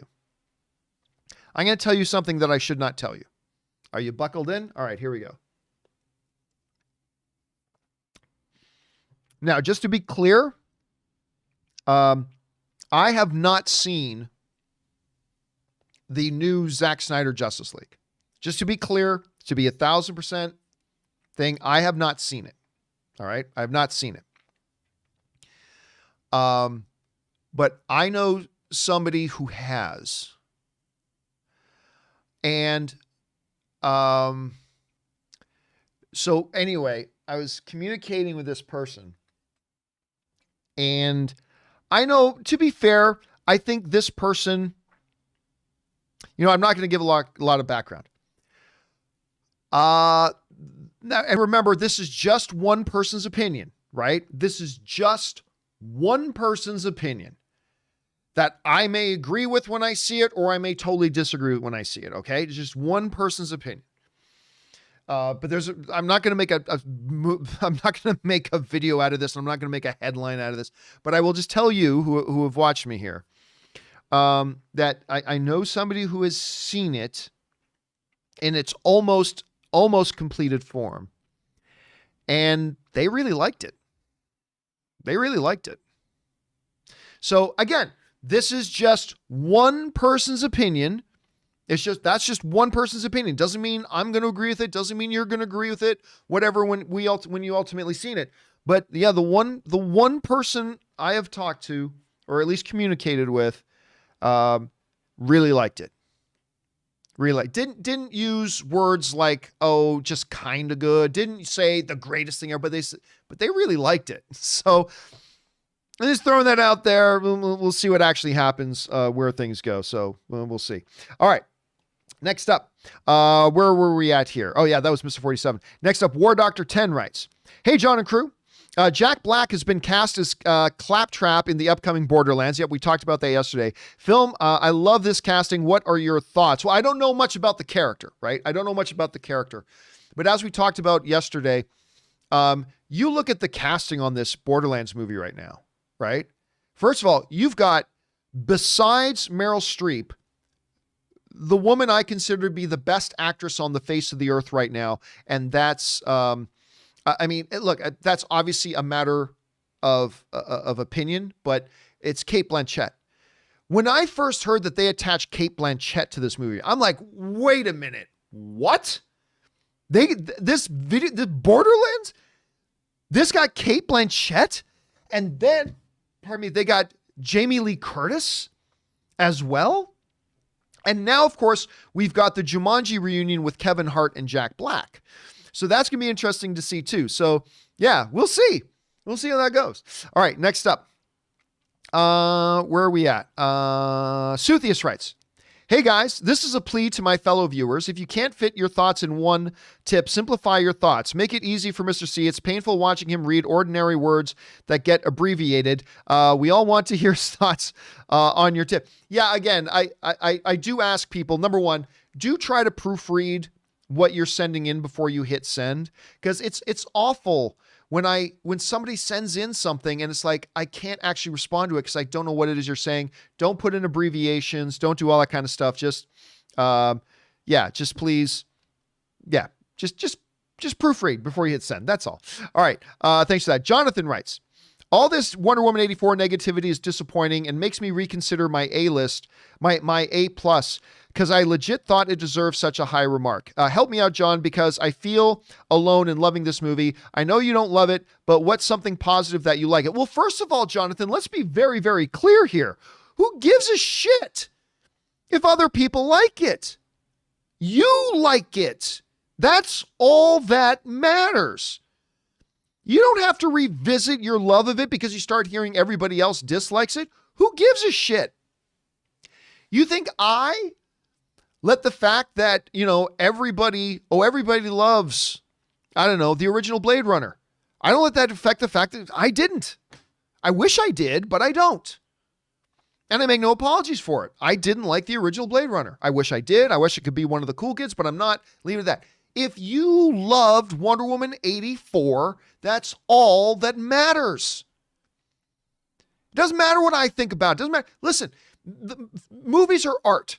And as art, the art hits each of us in a different, unique way. That means you and I may agree on 99% of the movies, but because art hits us in different ways, we're going to have movies where it's going to hit you differently than it hits me. Doesn't mean I'm right, doesn't mean you're right. It just means that was your experience with it. And your experience with the movie, and movies are experiential events, your experience with the movie is the bottom line. So I don't need to convince you that it's okay to like it. You don't need other people to talk you into disliking it. You loved it. And that's all that matters.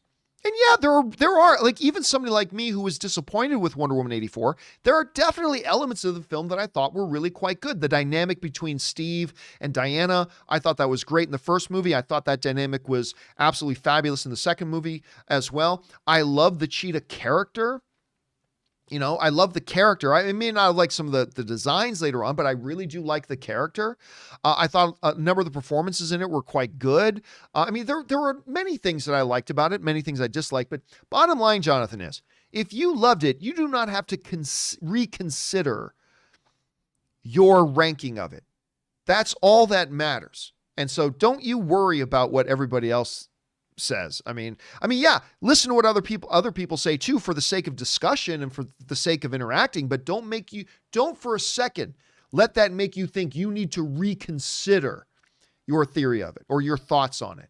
You had a unique experience for you when it came to that movie, and that is treasure. So you hold on to that and you don't worry about anything else, man. You don't worry about anything else. Anyway, next up. War Doctor 10 writes, "Hey, John and Crusoe, Spider-Man 3 might have a title and it's Spider-Man Phone Home. It's not. Of course, we already talked about this. Could we see E.T. make a cameo? Thoughts?" Of course, that was a fake one put out by Tom Holland, followed by Home Wrecker, followed by Home Slice. All of them were fake. We now officially know that the title of Spider-Man 3 is No Way Home. That is officially the title, and now we know that. All right, next up, just got a couple of minutes left here, guys. Suthius writes, "Wife and I both caught the Rona, one after another." Oh, that sucks, man. "Even with me being a stay-at-home dad and wife wearing masks, took us weeks, but we are on the mend. Majority of the time I was in bed or resting was indeed when I binged most of your companion videos."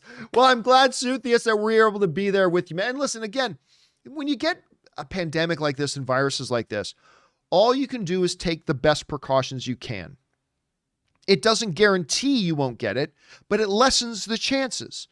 It lessens the chances. And that's all we can do, is take reasonable, rational, responsible choices that reduce the possibility that we will either catch it or become a transmitter of it, right? And understand that if you do reasonable, cautious things, you still might.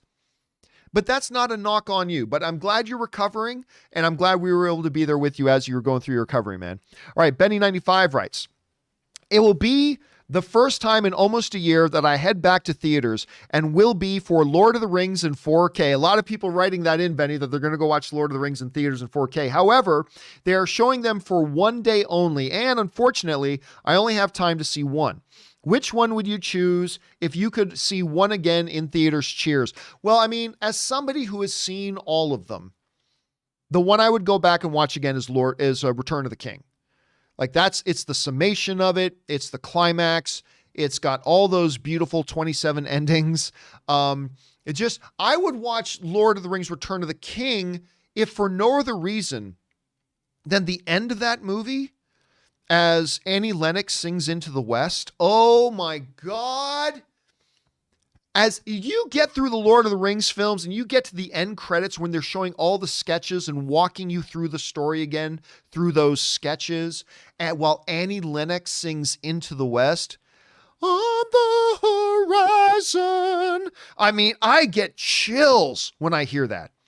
I get absolute chills. So for no reason, now, if you're somebody who hasn't seen Lord of the Rings, well, and you only got time for one, well, then obviously the one you go watch is Fellowship of the Ring. You go in with the first one. But yeah, for me, I would probably go, if I was going into there, I would probably go in there to watch Return of the King. That's the one I'd be going for.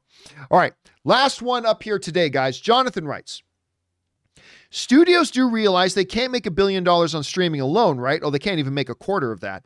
So why focus there and not theaters? They could have spared big-time theater chains like AMC a couple of million to keep them afloat. I don't know. Why everyone's so into streaming when theaters make money? Well, look, that's a larger scale issue, Jonathan, and we've talked about this many times. The reality is, with the pandemic, I mean, there's really not much that can be done, right? Studios, like anybody who gets mad at the studios, look, obviously you've heard me talking about it. Some studios have made decisions that I think are completely stupid, but I say that with the asterisks that we are in an unprecedented time.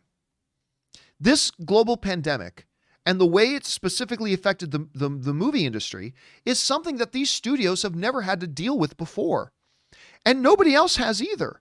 Like there hasn't even been, well, in the 70s this happened, and here's how the studios dealt with it in the 70s, and this is what worked and this didn't work. There's been no playbook.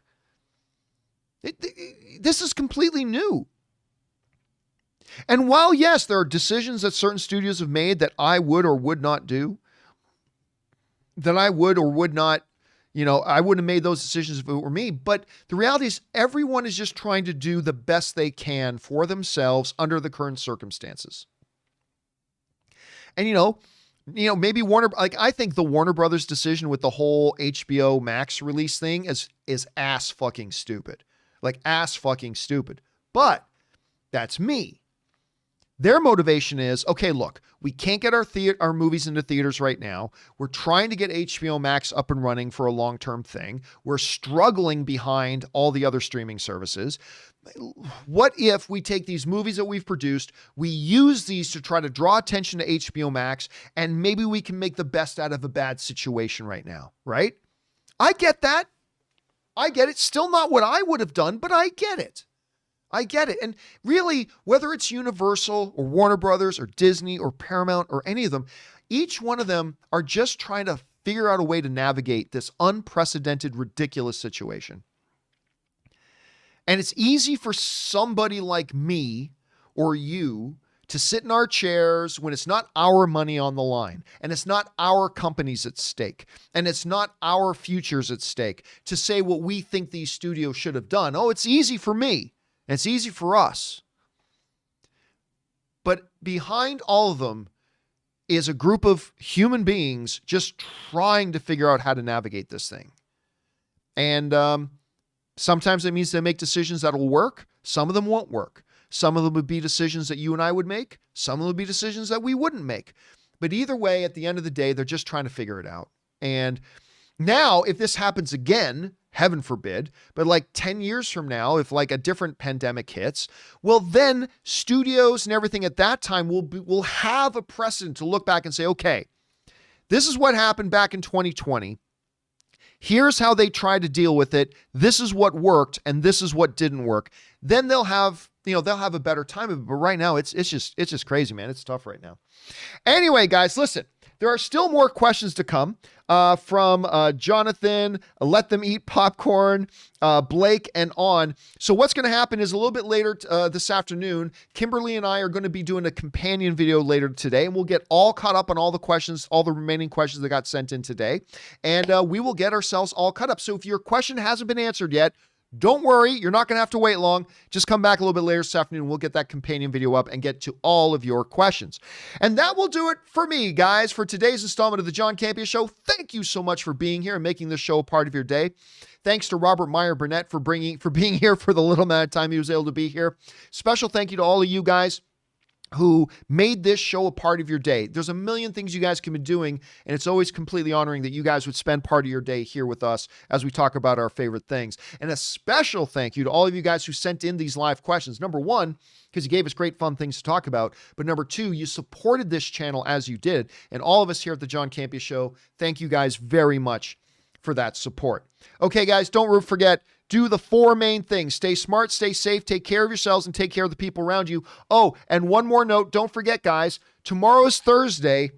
And what does that mean? It means it's game day.